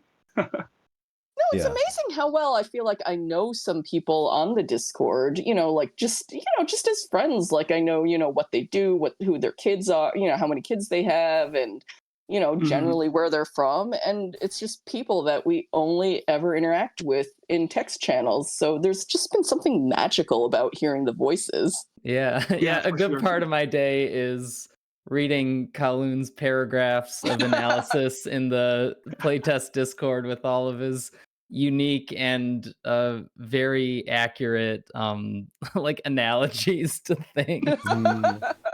That's You have that a sounds It's very awesome. usually colorful vocabulary. it's usually involved with food. That's when I'm most hungry, and that's why I'll be late. So I was just this gonna faction, ask. this I faction was feels like a predicting cake. food. I was gonna ask. I was actually gonna ask which foods these factions, like not the specific, which foods do these factions remind you of? Although now I do have to ask. But I was looking for food analogies. I wanted to know which one was the bacon faction. Oh, that's a good question. Do you mind if real quick, why don't you hold that in your head and mull it over? I like to at the very beginning just have everyone introduce themselves. I like to ask just how you got into the game, how you heard about Summoner Wars and started playing, and also just what's something that you enjoy about Summoner Wars as a game. Maybe I could start with Nick and ask you that. Sure. So my introduction to Summoner Wars goes way back to the beginning of first edition when I was just a kid in middle school. I was playing Heroescape, and that was kind of my big introduction into hobby gaming. And I would browse the Heroescapers fan website, which was run by Colby at the time. And when he started Plaid-hat Games, he put an advertisement banner up on the Heroescapers website for Summoner Wars. So I clicked that, and as I started reading about the game and being like, oh wow, this sounds like Heroescape, but it just in a card game, like, wow, I really want to try this one out. And the rest is kind of history with me and Plaid-hat Games from there. So I loved the game in first edition, and from there I just wanted to play test and get every Plaid-hat game I could, and got really involved with Ashes from then on there. And long story short, I got hired by Plaid-hat Games to work on their card games here. So now I do game development and lead playtesting for Summoner Wars, and occasionally help out with some designs as well. That's a great story to hear. Just going from a fan to getting to work on it. Oh yeah. I love to hear that. Is there anything about Summoner Wars in particular, or like this genre of card game, or like any factions in particular that's like this is something that really speaks to you as a gamer? Oh yeah, I just really love how all the different factions have different ways to play the game, and you can really kind of identify with certain play styles, and everything just clicks differently for different people. Like Sand Goblins is just my all-time favorite, and I feel like I'm just firing on all cylinders when I'm playing that deck, and it's just like, okay, it's just like the perfect expression for the way I want to play the game. But then there's other factions I'll just completely face plant into. It's like I don't know what I'm doing with Breakers. I don't know what I'm doing with Shadow Elves, but there's people that are like, oh, those are my favorite. I can't believe it. So, oh, Fallen Kingdom is actually my notorious worst faction. I refuse to play them at this point. That's funny. I feel like all the factions you mentioned not liking are the ones that are like top of my list. That's exactly what so, I'm so talking there we about. go. The same. I was love gonna say the same. I love the factions where it takes me like 50 games to like even understand what they're doing, like Shadow Elves. I love to just be confused forever. Yeah. Yeah, go ahead. Oh, and just the other thing I really like about the game is the variance involved with it. I mean, I don't know how many times I've seen that dice roll animation, but every time it's as exciting and as defeating as the last. and the way your draw order really changes the way you have to strategize. You can't play any deck the same way every game because you don't know what your draw order is going to be. You can't rely on a single champion to be your main strategy. So like with Sand Goblins, it's like, okay, is this a Mega Gate game or is this like a Krusk plus Uncle Sparks game where they're both carrying and thrusting around and they have all the upgrades on there? There's like a lot of different variations on every time you're playing a game, just because, yeah, you don't know what you're going to get at any time. 100%. Yeah, I totally agree. Yeah, absolutely. Well, maybe Kowloon, you could speak on that as well as to how you got into Summoner Wars and what you enjoy about it. Oh, that was a long time ago. My memory is kind of fuzzy here, but yeah, I started off way back in Summoner War 1. I picked up a game at a local hobby shop, and then a couple of our friends, we like chess type of game, but we're like, hey, what is this fantasy style chess? So we got into it. I think it was the Guild Dwarf for sure. We started with that. Of course, we play every rule wrong, and we realized, hey, maybe we should check it out on BGG, check out the rules and everything, so that making sure we play it right. And then from then on, started off with the forums. Yeah, that was a classic, and I was on there too. And then started off playing on Facile. It's like a simulation online. I still remember those times too. And then after that, I dropped off a bit. I start to do some local tournament for this game, the Summoner War 1 back in the days, and got quite a bit of a huge crowd for the local scene. We held tournaments, we fundraise for prizes, we even have custom trophy. There was a glass maker within the group, and then he would go out of his way to make trophy Oh my in goodness. beautiful glass. Yeah, it's awesome. Unfortunately, unfortunately, we all lost contact. So if you guys hear this, Summoner War 2 is good too. So, but and after that, I went to play test for other games. And then I remember COVID hits, and then I see Summoner War 2 start pumping out master set and everything, so I got back into it, and then from there on I got into playtest, and that's where I met Nick and all the great playtesters in there. I started off playing on the app a bit, and then as I got into the playtest, I feel like I should put more time in this, and then I have limited time throughout the day, so I have to choose. That's why I don't usually play in the public server. And then yeah, that's about it. Yeah. Yeah, that's Wow. that's awesome to hear. Is there anything in particular about Summoner Wars versus other games that you feel like speaks to you? Oh, for sure. Yeah. Something Nick earlier mentioned. Uh, no game feel the same. You can have a path or like a goal that you want to do the mega gates, but you sort of have to pivot, and then your opponent also know that the mega gate is a big strategy. So when you get into that level, the mentality, you're guessing if your opponent know what you want to do, and then this is the thing that you want to do, depend on the cards that you draw. Hey, maybe all the thruster is at the bottom of the deck, and you have to kind of gauge how far you want to get along until you just need to abandon the idea and go Yeah. somewhere else. Yeah, that's the That's best my part. Achilles heel. Yeah, and then on top of that, you have to consider the dice odd, um, whiffing those melee dice, and what to do afterwards. The one aspect I absolutely like is the whole whiffing aspect, how much contingency you want to put into your turn.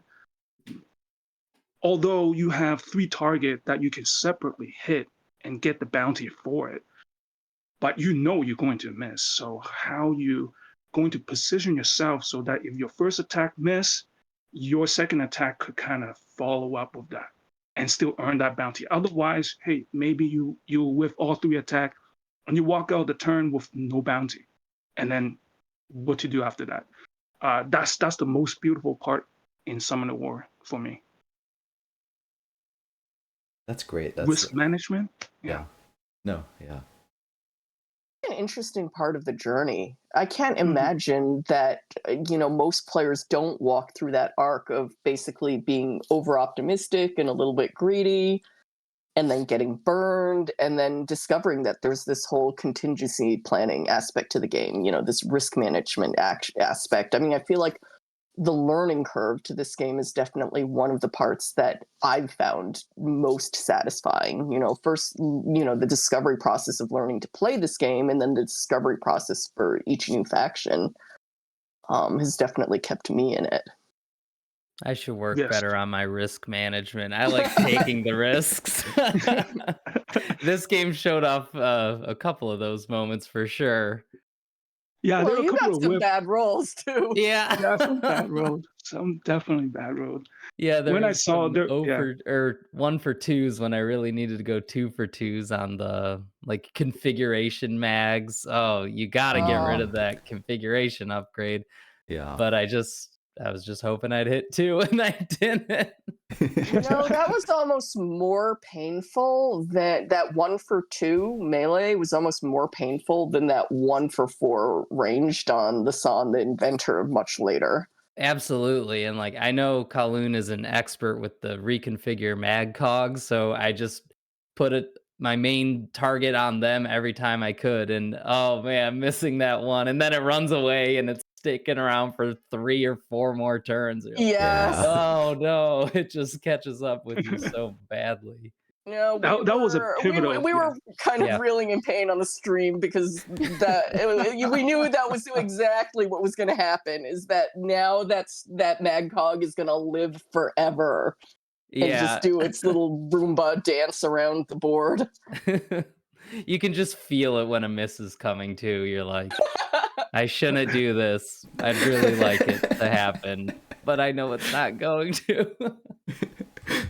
I felt it on my side too. When Yeah. I felt Well, I think exactly. we've played in the app enough that we can just subconsciously understand the RNG, whatever's Yes. happening in the computer. Yes. Oh my gosh, that's so true. Not necessarily that I'm going to roll 1 out of 5, but that this is a bad idea. Yeah. I think we all developed that sense of, you click the button, you can't go back, and then you go, this was a bad idea. Yeah, and that's a really good mental warning sign of what Colin was talking about, just having the discipline for risk management.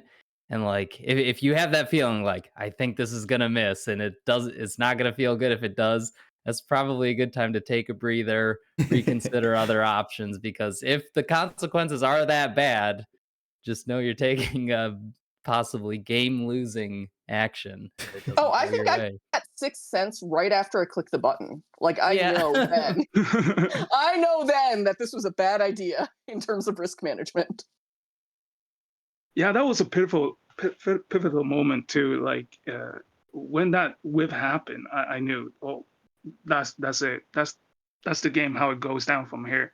Yeah. If that Magcog was gone, the game was still pretty balanced. But that whiff was big. Yeah, and I mean, honestly, that's why I went for it. I was like, Yes. I feel like I'm a little behind right now, but I'm not out of Mhm. it yet. This would be huge if I could take this right now, and maybe I can restabilize. And then I didn't, and then I kept getting pushed back. The champion surviving. Oh, Titan's got the coolant upgrade. Now he can just move anything wherever he wants for the rest Yeah, of the that game. And I have Titan. no boost, no potions. Yeah, that Titan was making it work. Yeah. Yeah. So I push up that high because I need to get away from that seer. Yeah. I need to take it down no matter what. Just like how you need to take down the Magcog. There's certain things within this matchup, you can't let it live no matter what. You have to overcommit. So that's why I move my config mag all the way up there, try to get your seer, which I got it, which I was glad. And then when you try to take down my the config mag at the same time, I was like, okay, that's a fair game. I took down your seer, you taking down my mag cog. But when that whip happened, I felt the pain. I'm like, oh, Oh yeah. yeah. But yeah, that's a great matchup. I mean, the Deepwood Groaks really like that space for the seer, as you mentioned. People have Mhm. certainly caught on pretty quickly of the power of the seer if you give them the room to just chill with 5 boost and send missiles at you all game long. Because like, I mean, the flow of the Deepwood Groaks, they're asking you to brew those potions to generate a lot of their power. But then the seer's also competing for it to just say, I want this for as many turns as possible. So if they Yes. get that breathing room to just bank on that without using the potions, it's like then you Mhm. really know that they're ahead, and it just gets worse and worse from there. So closing the gap with the inventor was really good. You get that explosive damage to chip away at things reliably, and yeah, close the gap between the seers. Yeah, the Interrupt. inventor worked. Yeah, inventor Oh worked no, the best. Yeah. Sorry. Go ahead. no, go on, go on. Yeah, the inventor worked the best in the middle, around the 4th and the 5th row, and not just go up all the way, Hmm. because he could drop down things on your 6th road and still be able to pressure. And for the Groaks, like you mentioned, the Seer is a very powerful tool. Even if you see it have 5 boosts, but what you can do is to start going toward your champion. If you see your opponent start banking boost on the seer, you should be looking for a champion and try to maximize that route instead, because the seer basically become blank facing a champion. Yeah, Um, I forgot mhm. that this game. That's what I was interrupting to ask. Whoops. Well, Yeah, We got an answer to that one. there was a time where they could attack actually anything, I think, No and way. They could attack yeah, summoners at some point. busted. probably Oh, summoners, gates for sure, and then we just kept feeling like we got to pair these things back, and like, okay, commons only. At least now there's like an angle of counterplay, which you're describing exactly. Go for the Mhm. champions, and that Helmall. I mean, Titan started it, and then Helmall just made it even worse. Yeah, like when you see a seer, um, when they face down a champion, there's nothing they can do. Hmm. That's the best part, and that's the tension going on within the match. When Yeah, you you see a force them to seer, should react. yeah force you to react. What should you do? Should you start building for champion? But yeah, I'm yeah, it's curious. This is one of the mm, questions I actually wanted to ask you guys is what's the history of the seer? I figured that one must have been a card that evolved a lot just because the ability is, so easily busted. And you guys actually kind of know from first edition the character, the units that could do that were a little busted. So I'm just curious what the seer started out as and how it got to where it is now. I go think ahead, we Nick. had that ability pretty much at the beginning. It was also a ranged unit at one point, so you're like, okay, it can do like the normal range attack, or if I boost it up a lot, you can do these diagonals. And it didn't feel very good, but it was still early, so it's hard to really assess the power of anything. But we kind of developed a strong intuition for effects as we just test decks after deck after deck. And something about it didn't feel right. And then Colby had the idea, is like, well, what if we just made it melee? And then suddenly it was like, oh, now this thing's starting to hit hard. You can really Mm, feel the benefits of gaining the range. So it was a good trade off, mhm. going to melee there. But Kowloon, you maybe have a better memory of where it started or other things we've tried. It becomes so blurry sometimes.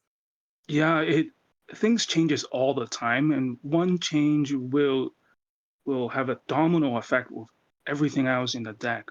And for Seer, I remember one thing for sure. I really like how when we start a deck design, we go all the way out with no limit, just to try to see how busted this card can be, Yeah. and then we'll start to try to like figure.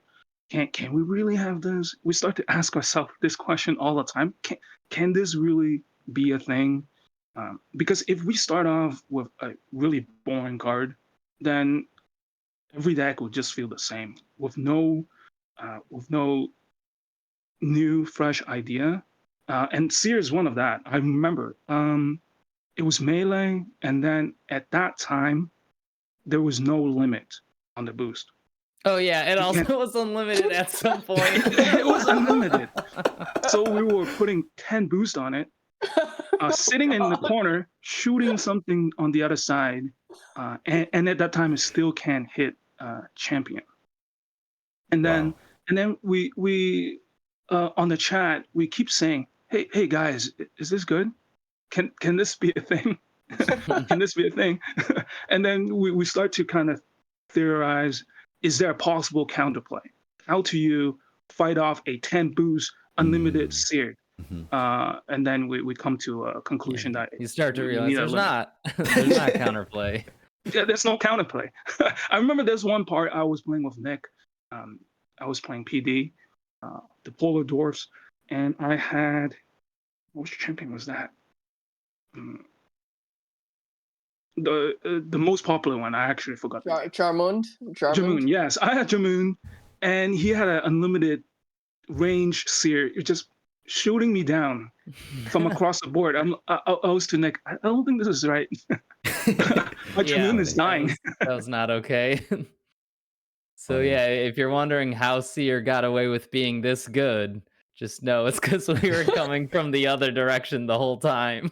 Yes. Funny. No, I love I- that. I really love that. Just from a design point of view, it's so much easier. I think and this is true in life. Like I don't design board games, but just when writing or I mean even coding, like just start from the busted version and take risks and then walk back rather than kind of starting from something safe and seeing if maybe something interesting involves. Yeah, my That's favorite definitely for part sure. of playtesting is right at the beginning where the mission is just to find what's fun and just know we can rein in the balance as we play it and gain experience. And we're really good at kind of honing that towards the end. But in the beginning, it's the Wild West, and you just got to say, like, man, what is this summoner cool? Like, who's the type of player that would be excited by this deck? And when I have those games where I'm just having emotional responses to playing the game, it's really fun, or it's really agonizing when a certain play happens. It's like that's the first sign to me that I'm like, okay, we're on to something cool. Yeah, definitely. I think Overlap. Go on. yeah, and I think it's important to design for a fast amount of playing style, play pattern, and try to get that sense or that feeling from different type of player. Some people Yeah. like to go in and rush and risk, but at the same time, some people like to bank more magic and different type of style. I think it's important that because each playtester have their own favorite style, so to speak. No matter how good or how well you can play different type of style, you still need to. We still need to remember there will be a playing style out there that we haven't really touched on yet, and I think that's one of the reasons why we've gotten so far. 20 something decks now, and they all feels fantastic. Yeah, The absolutely. playtester pool itself fresh rather than kind of getting into playtester groupthink of like this is fun, this is not fun, or like just everyone's an expert now because everyone's so experienced in the game and has kind of forgotten what it's like to be new. Oh yeah, I mean, diversity in the playtest group is really nice to have because, like, if I just had it my way, all the decks would start looking the same. But I need to trust the opinions of players who like to play differently than me. They're like, "No, this is fun. Don't change that. Don't change that." I'm like, just because I'm not having fun with it doesn't mean other people aren't. So the way I collect feedback for every update is I have this big table, like a Google spreadsheet, and it lists every card, and every playtester can give a short note on just their thoughts of every card. They can say the summoner's really fun. Oh, this common's overpowered. I never play this event. I always build it as magic. And I can just see at a glance just what is the overall take on this deck. And there's always conflicting opinions, you know? But Yeah. that's like a good Always. thing. That's It's okay. a good It's thing, like yeah. that goes to show you like how varied the gameplay is. Oh, somebody never summons this champion. They think it's terrible and it's key to somebody else's strategy. It's like, well, let's investigate that further because that's pretty interesting to me that we could think so differently on that.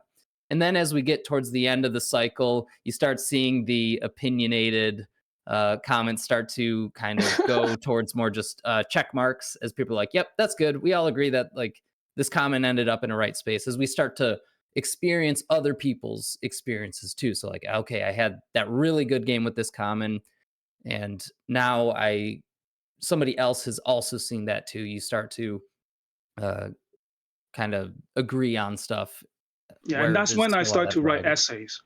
Yeah. That's when I start to spend my entire day writing things.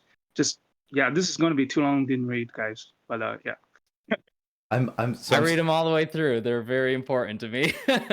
I'm super And curious to hear about that. yeah, To hear about like your guys' experience, like, and maybe as an example for one of these, like taking a faction from beginning to end. Like, yeah, like what do those essays look like, or just like how does it, how does how you approach it and work with people like change as a faction moves through the playtesting process? yeah. The I'm not the only Forge would person that maybe do be a this good too. example for that. Yeah, I'm What not the were only you saying? person that do this. Yeah, I'm not the only person that will write a lot of things and thoughts and idea and feedback. Everyone in the playtesting Totally. group does it. Totally, yeah. I And their missed. feedback is just as important. I That's the actually key missed. thing. Did Nick? Did you say the essays come when you guys are starting to find agreement on the sweat spreadsheet? Like that's when the essay there's What? more essays, or did I misunderstand what you said? Kowloon gets very thorough towards the end to make sure we're not missing anything. Yeah. But yeah, earlier on, it's hard to be, I guess, super sure in your opinion, but there's just a lot of variety in what people are saying. It's like, yeah, I think this card's bad. I think it's amazing. Just we've all experienced like a small sample size that our evaluation isn't quite there yet, but it informs us that there is variety, which is a good thing. I think when I mention essay, it's just more like just a figure of speech, more like an inside joke at this point. Yeah. Just you know, just spamming the whole channel with text. That's pretty much it. Yeah.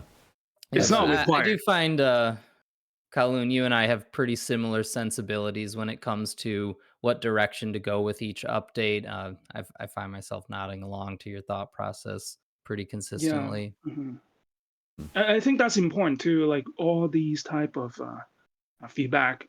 Uh, I often say too. It's important to realize your opinion is not the best and start to Hmm. kind of just see it from the other person point of view.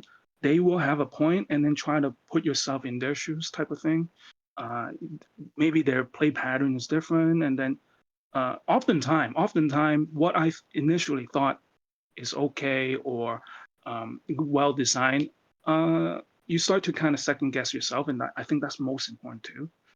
If yeah, if you're too rigid, then things doesn't really change, and that's not a good direction, in my opinion. Hmm. Would you guys want to indulge me in the little thought experiment and maybe just a few minutes of of focusing on the forge as an example, as you said, Nick, of Yeah. walk me through if I'm a playtester, like what I'm going to be seeing at the beginning, how I'm going to be interacting it, like what when I'm going to be posting on the spreadsheet, and then later on writing longer stuff, and what the faction is. So just whatever you guys would have to say. I know it's hard in just a few minutes, but just in general, what would you say? Yeah. So the inventor started off honestly doing what Titan was doing. After it moved, it could reposition a structure adjacent to it. And Right. uh, we were trying that for a really long time, and that might be Interesting. surprising to hear seeing like what he ended up being, but we really were trying for the inventor to be the center of all that positioning stuff. And it just kept not feeling right. It Mm. was a clumsy effect for a summoner to have. For whatever reason, there's a difference with that. So in kind of that exploratory finding the fun phase of the game, like it kept coming back like, man, I just don't like this guy. That it's just not fun. It's hard to get things where I want it to be. And then eventually we're just like, okay, you scrapped it, came up with an interesting proposal. How can we really emphasize the overlap between logic and fire? And that's kind of where Forged in Flames plus Master Builder came into play. It's just really good at building and it's going to do fire things when it happens. And then it completely recontextualized the deck and got us to where we are now.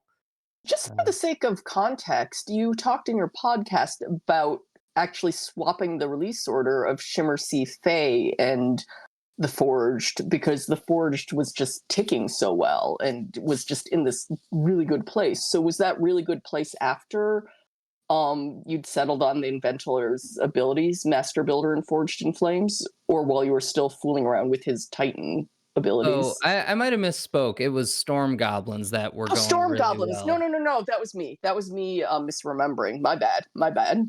Okay, but yeah, Okay. but that's a I good won't ask about example. Storm Goblins. Okay, Yeah, okay. Talk as much as you can then. I eat this stuff up.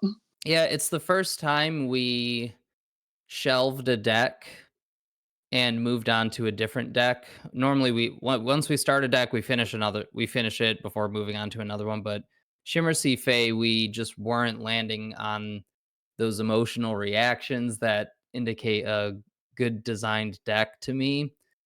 And Hmm. I went to the office to do some alpha testing for other decks, and like Storm Goblins, they had it right away. It was just a super fresh idea. So we're like, you know what? We're getting pretty burned out on iterating on Shimmer Sea Fae unsuccessfully. I think it would do us some good to put them on the back burner for now, play something we think is fun and exciting and probably has a shorter development cycle, and then come back to the Shimmer Sea Fae with fresh eyes. And I'm really glad we did that because not only did we finish the Storm Goblins quickly because they were in a good place and we needed some energy back in the playtesting group for something to feel like it was going well, but we came back to Shimmer Sea Fae with a lot more energy and came up with something that I'm really proud with. Oh Yeah, my and I got to gosh. say, this is the first time we shelved away a faction. Normally that shouldn't be a good idea, but I was glad because we were definitely getting burnout. There were Hmm. people dropping off, just not contributing, or just they just don't feel like playing. And that's one thing about Nick, and I often say this. He is a great lead tester. He know when it felt wrong. If we keep going on at this, we would just release a bad product. And for him to take away the SF, the Fae, and just to introduce the next faction, it it made everybody active again. Otherwise, Hmm. we would just keep just going down a spiral. And the holidays coming up, I remember at that time, it was probably about October, and if we kept at it, it'll likely go nowhere. And yeah, I'm totally glad that what you did, Nick. That was a Thanks. good Yeah. move. Yeah, it's It, important too it because when we came back, you see how the SF was done afterwards, and that was great. Yeah. yeah, it just a unique change of the formula for the process. It really paid off. We did have another big back to the drawing board moment with Shadow Elves, but we didn't Yeah. move on to a different deck. So Saloondar was just an absolute mess at the beginning. He was The funny thing, actually, both of the early design felt the same. The saloon door and the Fae, they yeah, kind of felt the something same. about light The decks. light, yes, the light You're part. Yeah. playing with unusual parts of the game that you be a little daring with the design. So Saloondar gathered boost in the same way roughly, but could spend them to draw cards. It's like, okay, he kind of has this forbidden knowledge thing and can turn damage into card draw. So you were able to draw like hands of 18 cards, and there was this one common that could dash on the board. You could force it every single time you drew a card, and they had like really high strength for some reason too. That could scale up from card draw too. I don't know, but the whole deck was like this It just single doesn't feel right combo. when you have it just doesn't feel right when you have a hand of like 20 cards. Yeah, just What are you doing? You're playing yeah, Uno at that it's point. chaos. It was just total chaos. Yeah. I'm going to interrupt Kowloon. So I want the food analogies for what Shimmer Sea Fae and Shadow Elves were like before you guys figured out what you were doing and after. Oh, you mean the very first version? Yeah, Oh. like you know what Nick's describing of like these light decks are just not fun. So what's the food analogy of an unfun early light deck? Oh my. It's it's the ice cream in your freezer that you kept going at it, thinking is good, but it's really bad for you at the end of the night. That's basically that Like you sums just it have up. more and more of it hoping for it to taste good and it just Yes. somehow never satisfies you. Yes, somehow just never satisfy you, and you just kept at it, maybe with a tear. Just watching Netflix, or maybe just keep digging at it. Just never stop. But you know it's bad for you, and you feel it the next morning. I think that's the first version. Yeah, that reminds me, like, one of the harder things to calibrate when it comes to balancing a card is accepting when a card is supposed to be weak or have a weak point to it. Yeah, it's hard to accept that Because sometimes. sometimes you'll play a game and that weak point's exposed, and you're like, man, this card's not good enough. It really shouldn't be able to be countered like that. But you got to compare that to all the other situations where it's really advantageous. And it's like where the word balance comes from. It has the good and the bad.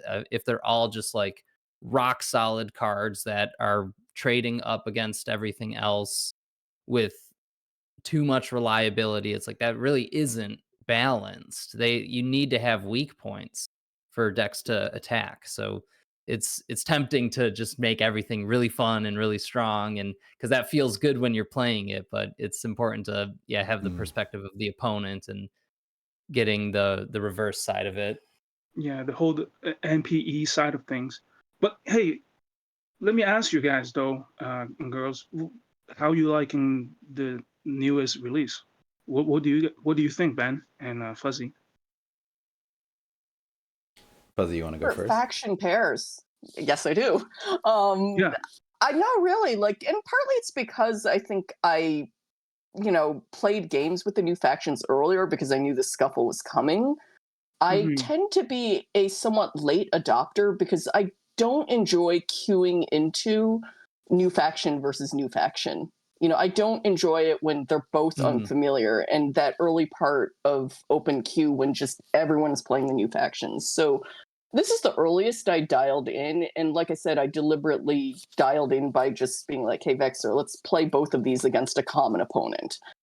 So we That's played interesting. Breakers. We played Forged versus Breakers, and then we played Deepwood Brokes against Cloaks. And How do you feel about that? Like the matchup?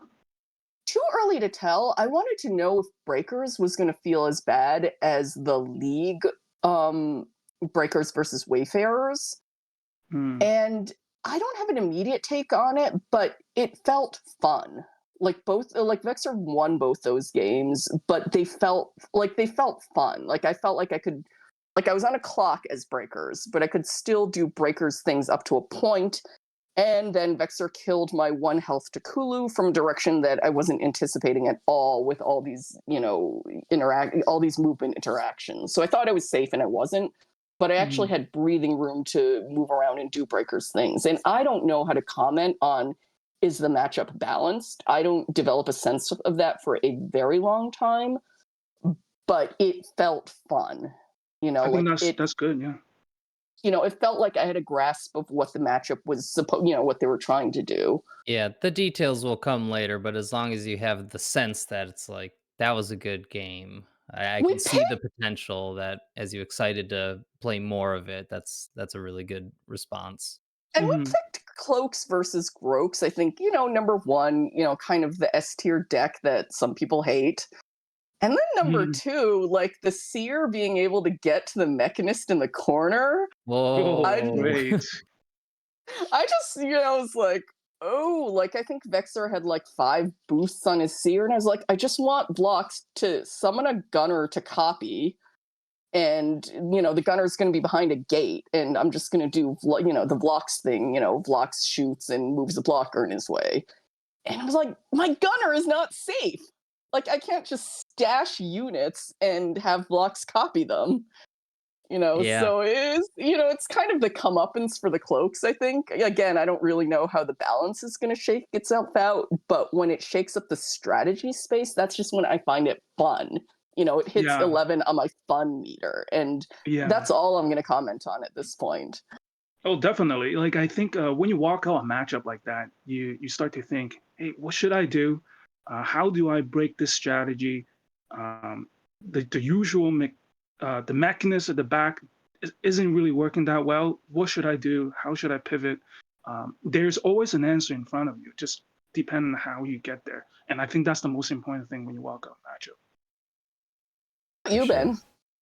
How are you finding the Yeah. factions? So I love them, and well, and so I've said before, I always the experience of picking up a deck for the first time is like just really magical for me for this game. Like I really like to do this thing where I just avoid all of the spoilers about the deck, and so I just whenever I pick it up, I'm just gonna see the final product and just and be amazed. I think Kowloon, you posted the video that Yes. I have on YouTube, my first playthrough. Like when I first read Seer, I just like started cackling. Like I love the and so like there's really just that magical element of like oh like oh we're exploring this design space now, and like it could like I don't know, but when for a while it was just the master set and it was just playing the master set and it was like it seems like there's so much more that can be added to this game, but like are we gonna hit? Is this design gonna start falling off? What's gonna happen? And then just slowly all of the decks just being like bangers after banger and just something totally different. Like I don't know, I my my mind is always blown. I am incredibly impressed that how you guys just keep putting out this level of quality. Um, as far as like deck preferences, I don't know, and I'm still like I'm still thinking about this because like I'll say I like complicated decks, but then like I like the cloaks overwhelm me. Though I still feel like at some point I'm gonna be able to like get into the cloaks and get more into them. But it was interesting with like the last release, the Crimson Order and the Mountain Vargath. The Crimson Order at first I was like, oh this is super flashy, I love it. But then later on it's sort of felt like how to play with them and how to win with them it felt like it was coming too easily, and so I got a little bit less interested, and so I stopped honing myself with them, and I think that's maybe just a personality thing. I don't know if I like to struggle or something, but somehow like sometimes the deck can be flashy at first and then I'll have less interest. Well, the Mountain Vargath started off as like very it seemed very vanilla, like there was nothing that I was like this is super flashy new, but then later on it's like the fact that I'm struggling with them and I feel like I lose with them way more than I win is like making me want to come back and play them more. And so I don't know if Yeah, that says something progress about is fun. yeah, absolutely. Like I love and I love to like I love decks like the Shadow Elves. I think Shadow Elves are my favorite deck just because I played with them so much and just had no idea what I was even supposed to be doing. Like just what you can do with Cylinder's ability.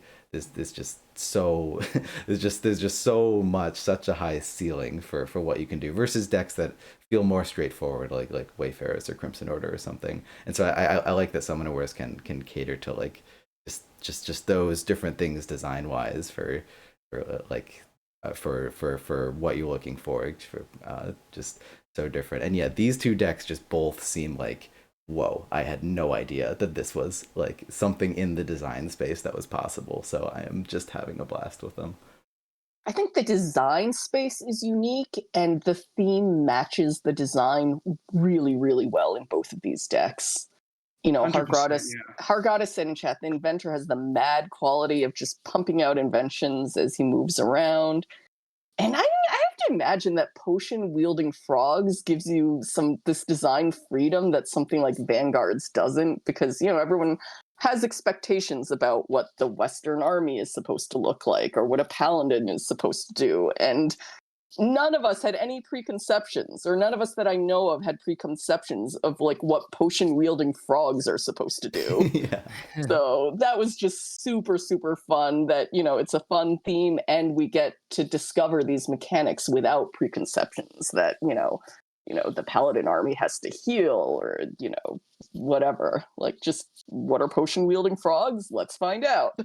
Yeah, and you can immediately picture a frog brewing potion. That's the beauty of this. Yeah, like if it's the other way around, like a robotic person or android brewing potion, it wouldn't make sense, but it does here, and I think that's the best thing about it too. I mean, both And of now, these. What came first, the theme or the design? The theme for Groaks definitely came out first. So I can remember a conversation with Colby and Joe where we were talking about what to do with growth plus psychic, whatever you want to call the symbols that they are. And we're like, okay, definitely could do something like just in the forest, control kind of maybe there's like these trees are like totems in the forest and have like aura effects, and we're like, oh, we just did like the high elves, so and it really needs to do something with boost because it's a growth deck. So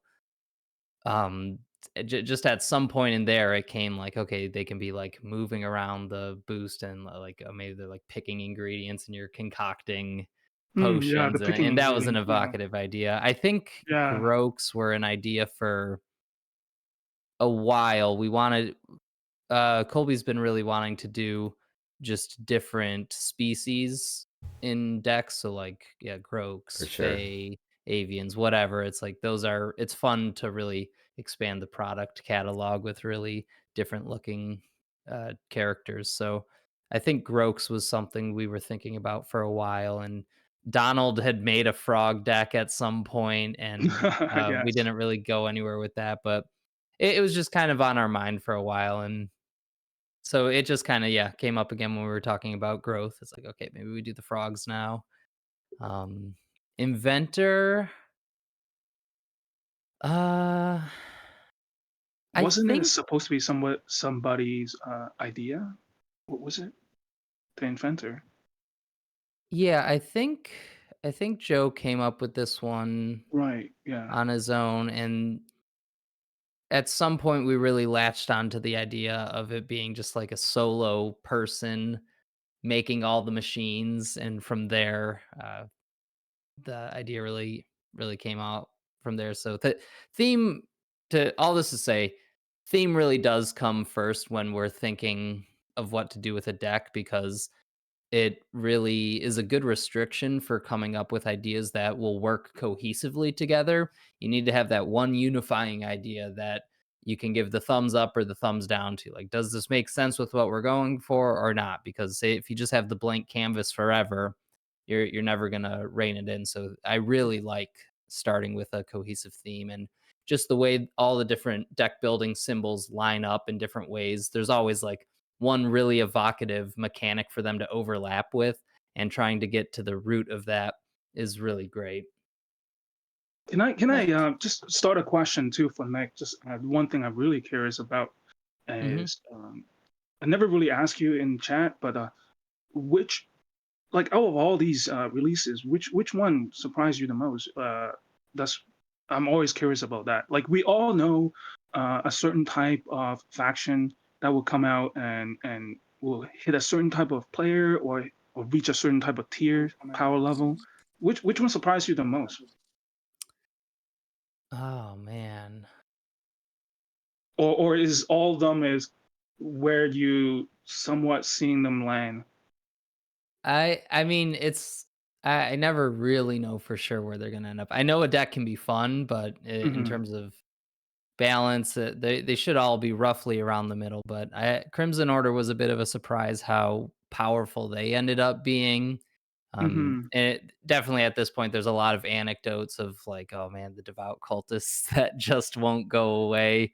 That really kind of shapes the perspective of like, man, they kind of have this unbeatable potential to them, but it doesn't totally shake out that way. I know they're very good on the data side of things, but it was pretty surprising there because in playtesting, the kind of the tone was like, okay, they're balanced by their fairness. We kept always talking about how The fair the honesty, Crimson Order yeah. was. Honesty, yeah.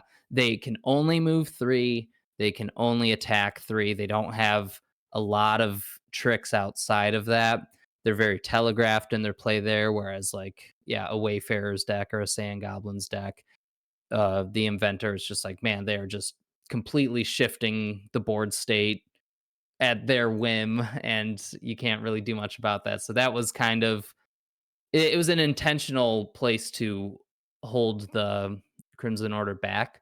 We didn't Yes. want to give them a bunch of unique tricks because they were the masters of value. They were just going to really take these games to the late game, kind of have this invincible feeling to them, but you could Foreverness, prepare for yes. that. Hmm. Yeah. Is there a deck that you felt that it gotten more fun in terms, not just power level? As well know, the Crimson Order, we knew they're going to be good, Hmm. especially the Value King. That's what we call them in testing. Yep. Basically, from first go, we want these guys to be value driven. But is there like a deck that you felt afterward it gotten fun? Like I personally have one. I just wondering if you have some. Let's see. What are some other recent decks we've done? Shadow Elves. I don't know too much about the nitty gritty on Shadow Elves. You don't like them, huh? Like I I don't care for them too you much. don't They're care for tough. them to, I yeah. need to look at a list honestly to think about what we've Fine, released yeah, it's fine. recently. Like for me, Sand Goblin for sure. We knew Yeah. they're going to be fun. We knew heading out of release, they could play different type of style. They're very good home turf. They're really good at just going up at people, pinging them off, crashing into them. But but man, I never knew it was They have coming out so of much release. There's depth, I feel like. so much stuff. Yeah, I'm still having so much fun. Like how long ago was that? 2 years? Yeah, They're still yeah. so good. I totally agree with Sand Goblins, and I hate to sound like a broken record on them, but like they're my favorite for a reason. Just it's the Yeah. jazz of Summoner Wars. You're just always improvising new solutions. The Yes. positional options are very diverse, but not so dense that I'm unable to feel confident in my ability of like assessing the right option. There's just so much to it, and held back by like significant downsides that you really have to manage. That self discarding off your deck is like, man, that's one magic, and it could be silts. Like, Yes. there's And that's some the fun part too. serious You risk. keep asking yourself, should I do it? Should I do it? Yeah, yeah, and like, so the fact that it's like working on like all the cerebral things that I enjoy about the game, plus the emotional sides of things, just like the risk taking, the explosive. Yeah. Like my And my the favorite reward. art in the game is Detonate. Just how happy that little Rusk Rider is blowing up his motorcycles. Like Just that's print me it out. playing Summoner Wars right there. Yeah. Is that guy? Yeah, totally agree. Fact, I missed in 2015 when Mad Max came out, Mad Max Fury Road came out. Like Hmm. we were moving to Seattle, and I was pregnant with my daughter, and I just entirely missed that movie. It just wasn't on my radar. Yeah. And Sand Goblins made me go back and just be like, okay, I have to watch this now. It's just fun. Like, come Yeah. on, how can you not like these We, guys? we just need a goblin with a guitar shooting out flame. That's Yes. what we need. Where is the goblin with the Expansion. guitar? Oh man, we Yeah. should have put an electric Merce. guitar in the Storm Goblins. No, I'll We say missed this. that. And I did the art direction for the champions. I could have put a guitar. I'll just say this too. One of my favorite memes that I think it just it became a little bit of a running joke in a chat with Vexer and Shampoo was someone made a "That's Bait" meme of that scene in Mad Max Yes. Like that's bait. So like for a while it's a running joke in Summoner Wars games when like Vexar like sent a screenshot of I think Idir just like daring him to attack Valeria. Like I dare you to surround Valeria. And like Vexar sent it to us the screenshot. So what would you do in this situation? And then Shampoo's like, I would surround Valeria. And then Vexar replies with that's bait meme. And it was great. And then I was like, I just need to see this movie. I just really, really need to see this movie that I missed in 2015. Great movie, by the way. Great movie. Yeah.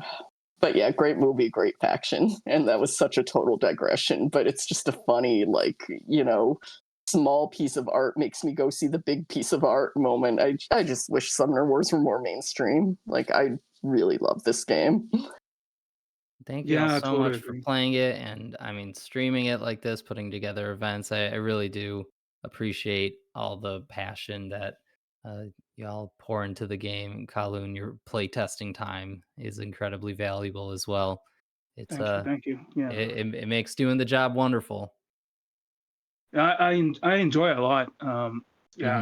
Sometime like I remember a long time ago, Fuzzy asked me about why I'm not in the public server. But yeah, I'd rather just spend all my time there in testing instead, which is great. I'm still having a lot of fun. Seeing you guys having fun outside too, it's great. It's a great feeling. Oh yeah, I just dropped not a bunch of news, but some news in the playtest server. So this past Thursday, Friday, I was down at the office and we were doing alpha testing for 3 new decks, and we got them all to Oh, a wow. pretty playable start. So I was dropping a few spoilers into the playtest server about what we're going to be testing next. So there's some exciting stuff, some hotly anticipated factions. Damn it, Nick, does it involve turtles? Just tell me whether it involves Leaks. turtles. Turtles. We need leaks. No turtles that I know of yet. Uh-oh. I know exciting. Somebody's going to be angry.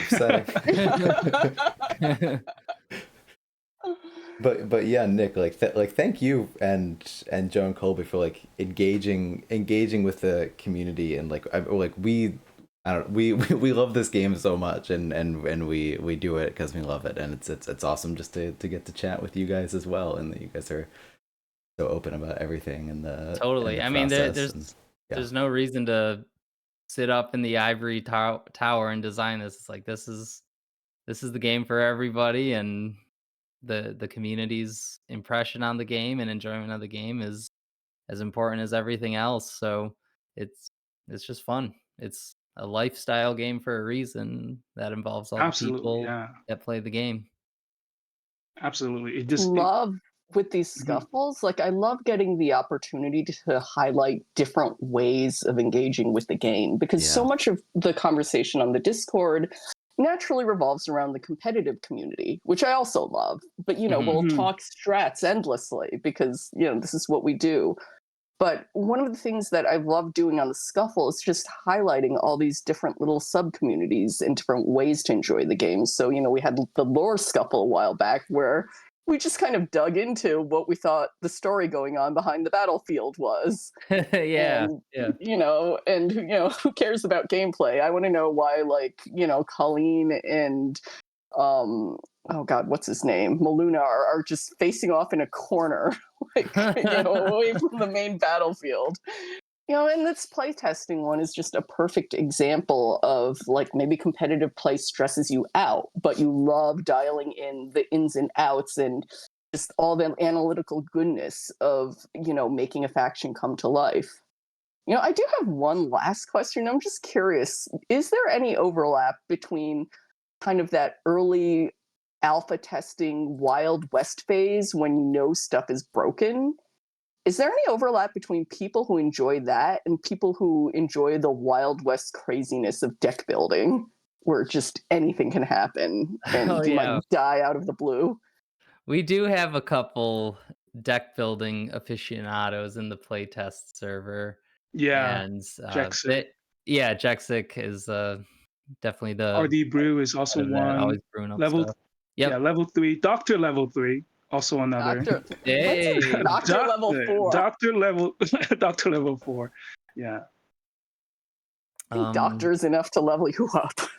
I know. Yeah, when you kind of have these super powered decks at a time, it's like it's fun for a little bit, but in the back of your mind, you're like, this is not going to last forever, and I feel bad just like beating up somebody this hard. But what's important is after those games where it's like clearly this was unbalanced. That's not the point. Like I barely even care about the data of the first few patches because it's just irrelevant. Honestly, we're going to be doing so many iterations past that, and it's not even a good indicator of where things are at. But the feeling of the deck is super important because like they're not random feelings. They're not based in nothing. It's like we're experienced players. We've done this process a lot. What's cool? What feels like it has potential? Because we've gone down a lot of dead ends. We're like, okay, but we've all kind of developed this community sense of what has potential, what's exciting, and that's just really fun discussion early on. So I try to do debriefs with my playtesters after games where I think there's some important things to discuss, and then we'll go back into the main channel and share our findings there. And kind of, I'm always like floating what my rough proposal is going to be to Colby and Joe because I gotta cook up my own proposal and write up all of my justifications for things, and I know what Colby and Joe prioritize to some degree. So I'm like, okay, I need to make sure my proposals align with their vision as well. So I'm kind of trying to synthesize all this information together to come up with a rough proposal for what the next update will be on. And so kind of the fact that we all kind of have trust with each other to take into consideration what's important for everybody is a really fun part of the process. Yeah, I think that the communication is key to everything too. Hmm. We're not afraid to say what's on our mind. Yeah, we've really That's developed important. a good communication style, I think. Yeah, It because took a otherwise while it to would just settle it took into. a while. Yeah, it took a while. It took a while. Otherwise, we just it's like a traffic jam. Otherwise, Hmm. things go nowhere. Yeah. I can imagine. Yeah, I mean, I dropped into playtesting with Phoenix Elves and Tundra Orcs, and like, my econ game was just atrocious. Like, I didn't know second edition well enough to be to be like in charge of things yet. So like, I really had to start grinding games early on to like make sure I could raise my competency up to the level of the playtesters in the community. So like there Yeah, was a and there's period some. of time where I was just kind of collecting information from what people were saying, pitching Mhm. it to Colby and Joe based on like what they thought. But like now I feel like I'm a competent enough player that um, I got a good intuition for what to do with Yeah, designs. and there's a few like value-driven player in the playtesting group as well too, Hmm. and everyone have a part in making a deck. They will purposely try a certain style, and we will try to learn from that, and we'll see where it goes after that. So I think it's important as well too. I'm glad how everyone is in the playtesting group. To be honest, yeah, Yeah, it's a we great have community. different diversity. Yeah. For sure. Well, this has been an absolute blast, and I feel like we could keep talking for another 2 hours, but we have hit the time limit. Does anyone have any last comments or questions before we wrap things up? If you want to join playtesting, send me a message on the Discord, Marimbus11. I'm happy to add people to the playtesting server pretty much anytime, as long as you're interested in putting the time in for the games. We're interested in having you around. Everybody's feedback is important. Don't let any uh, personal assessment of your skill level get in the way of thinking you wouldn't be valuable to playtesting because fresh eyes is super useful. It's not just about maximizing skill and getting the balance honed in. It's like, okay, what is exciting, what is cool, and everybody has their own preference. That is something we kept saying in this episode. Everybody has their own preferences. So if the more variety we have in perspective, the better. Yeah, and it's important too because we are increasingly getting more and more faction, and we will eventually run into a wall otherwise. And I think everybody, different diversity and different opinion, it's important. no matter your skill level, really. Mhm. And come join us in a testing group so we can hear about my food analogies. That's right. Fresh content. Exclusive. But All yeah, right. thanks for everybody. All right, so Thank you you've so got Nick, much. you've Yeah. got Eden, interest from Eden EX9 in chat. So exciting. All right. Oh, nice. And Yeah. also thanking you guys for all the hard work, and I I back that up as well. Just all the hard work in the playtesting server to make these factions balanced, to make this game feel fun long term, is just like you guys do all the heavy lifting. Thank you guys so much. It's truly an honor.